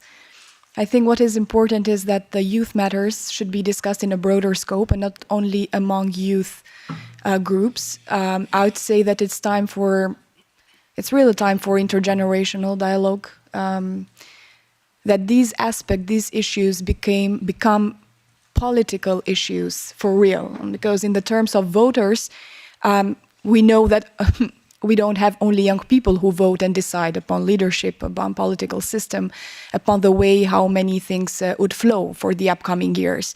It is a matter of social pact, and in order to mainstream your issues, you have to be enough strong and knowledgeable to bring arguments on the table, convince other parts of the society to be with you, and learn from other generations and build together this kind of dialogue. And I think one of the most important steps is to go from closed circles into opening the discussion in a much broader level and be present, be meaningfully present, also as youth analysts, youth experts, but also other, let's say, people which are not in the age of youth, but have dedicated their life to youth issues, be more present in media, in different platforms, and really mainstream it, but materialize, not only talk upon it. Thank you so much. And then briefly from Biljana. Yes, thank you for your question, and I do so much agree that with what you said. Young people care, and just recently we published the results of a last Eurobarometer survey, where indeed it shows, compared to even a few years ago, 2017, the same kind of survey, 2014, there has been a big increase of young people who are also active. They're participating in youth organizations, political organizations. They're just active in the society. So now we think that about 58%, the average at EU level, are active.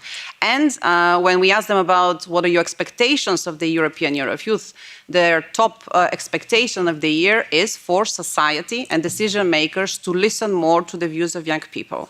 So definitely on the part of the young people, we have that evidence. So just a few more comments to add to what Defina was saying. I think this evidence that we have and this general evidence-based approach to the policy is also very important.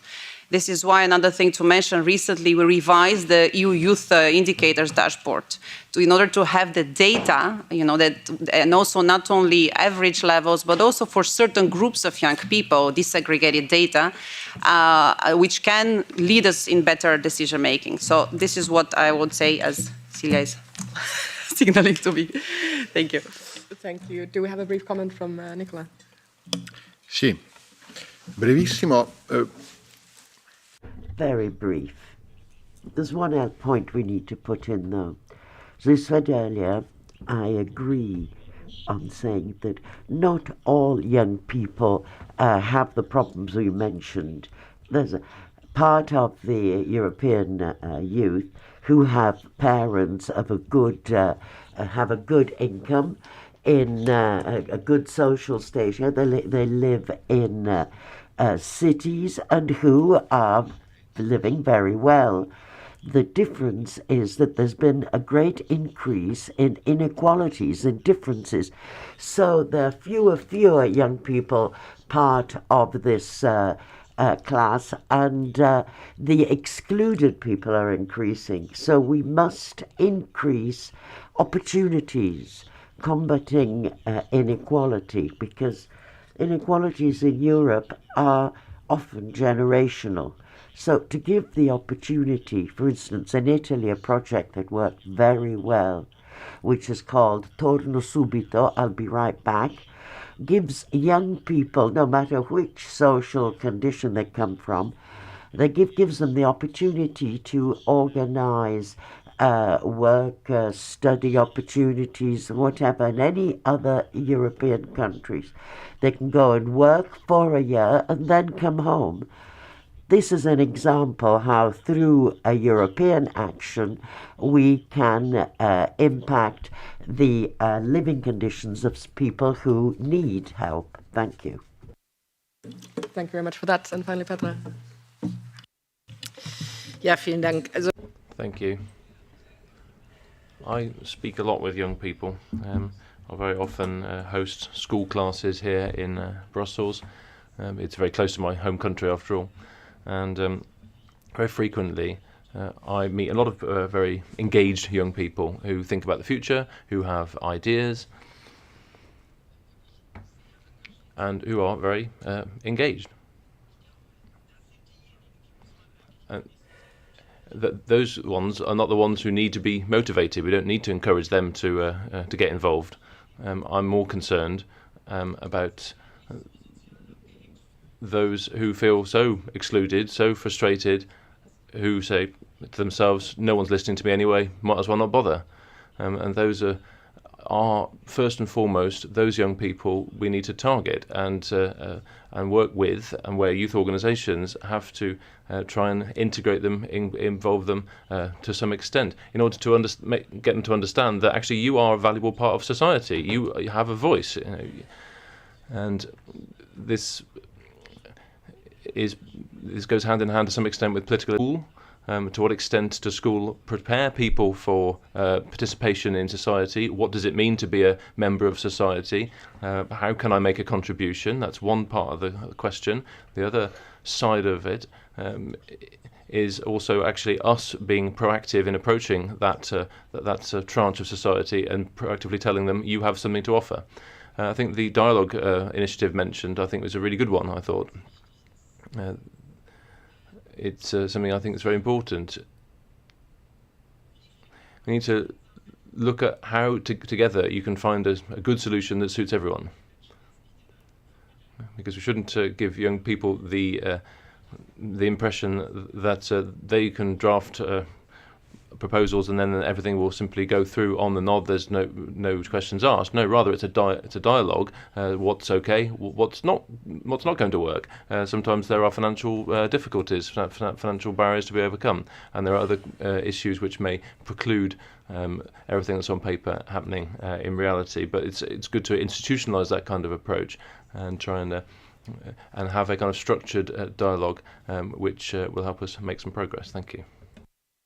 Thank you very much for that, and thank you all for your remarks and the discussion that we've had, and thank you for the question that you brought to us. Without further ado, I'll hand back over to Florence. Thank you, Celia. Thank you very much. Thank you to all our speakers. And I know we had a question in the room, but frankly, due to time, I'm very sorry we cannot take questions at this stage. But if we can just continue the discussion over the lunch, for instance, that we will have in a few minutes, that can also be done. So I'd like now to invite Massimiliano Smeriglio to join us to deliver his conclusions. He's also a member of the Parliament, of course, and coordinator for the S&D Group, a cult committee.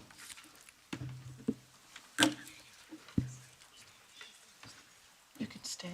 We'll do over there.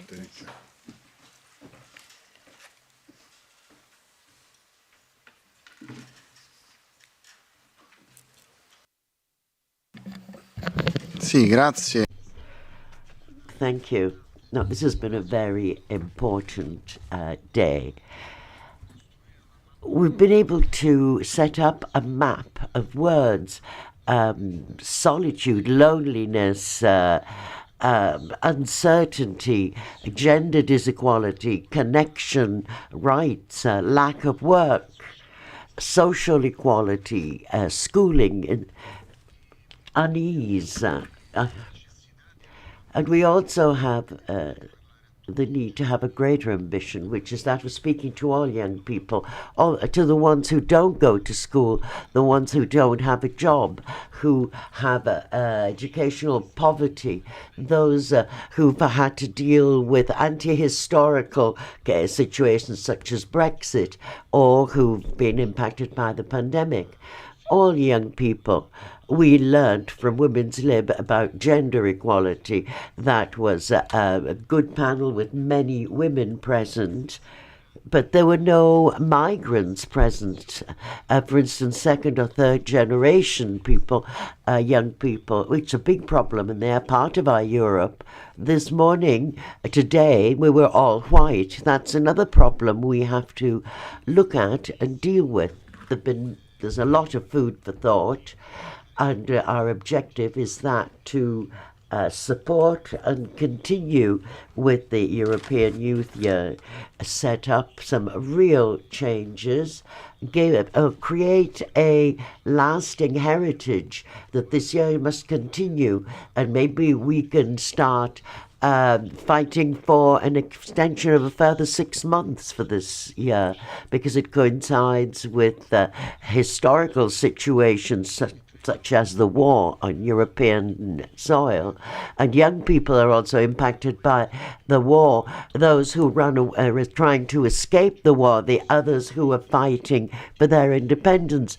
And the same for Russian young people who are being stuffed up with fake news and so forth, and who have to fight the Ukrainians. So we've got to look at this, and we've got to realize that our appeal goes to the member states, and we're asking them to include young people in decision-making processes at all levels, basing on participative tools, even a conference on the future of Europe, to activate Garanzia Giovani, recognize all the qualifications and study carried out abroad, recognize also skills obtained through informal activities, and include modules for European citizenship within the school curricula, strengthen in a sustainable way the structures for supporting and animating the social life and education, combat any type of gender discrimination, even in terms of the types of studies and curricula one chooses, guarantee a quality transition towards the labour market, and eliminate this discriminatory practice of non-paid for apprenticeships. We heard this morning these points that were raised, which include also the European institutions. Now, these are all points we need to work on immediately. We must give a good example, and if the European institutions don't give a good example, they lose credibility, and credibility is essential for our institutions. Activate a European events to avoid the brain drain. We've heard of Torno Subito, but Erasmus is about this too. And mobility has to be a choice full of awareness that you are a citizen of the world, and not something it's not a jail sentence. And you have to also be capable of coming home again, and then invest your new skills there too. So mobility has to be a choice and not a sentence. Now, we've listened to a lot of people. We've heard them all talk about a European level of to have some sort of mental health solution. There has to be formal and informal as well. The plan should promote a free consultancy. We should also be promoting support for small children and not only young people. Now, I think we've finished with this. This is a political exchange. We're socialists here, and it's important for socialists. And the idea that we should not imagine the administration of the EU, but rather a greater will, an ambitious desire for change, to change things radically. In order to do this, you don't need prudence or caution. You need courage. You need people's sovereignty, greater environmental and social justice, more free policies, more knowledge, more universities, more research. This is part of our agenda, even of the agenda of the socialists and the Democrats. To have this courage, you also need a generational push. It has to be important. It has to be strong. It has to have cohesion. And for this too, I'd like to thank you for your contribution this morning and for having stimulated us to do more and to do better. Thanks to all. Thank you all for taking part in these discussions, for sharing your own experience, but also for raising other issues that can continue this discussion, of course, now over an informal lunch, but in the coming months and in the coming years, I, for one, believe that the European Year of Youth is a state of mind and is not going to end at the end of this year. So we need to continue these discussions and exchanges. Thank you very much for taking part. Thank you very much for following us online. Of course, thanks a lot to the organizers and to our interpreters for being with us this morning. Thank you, ladies and gentlemen. Bye-bye.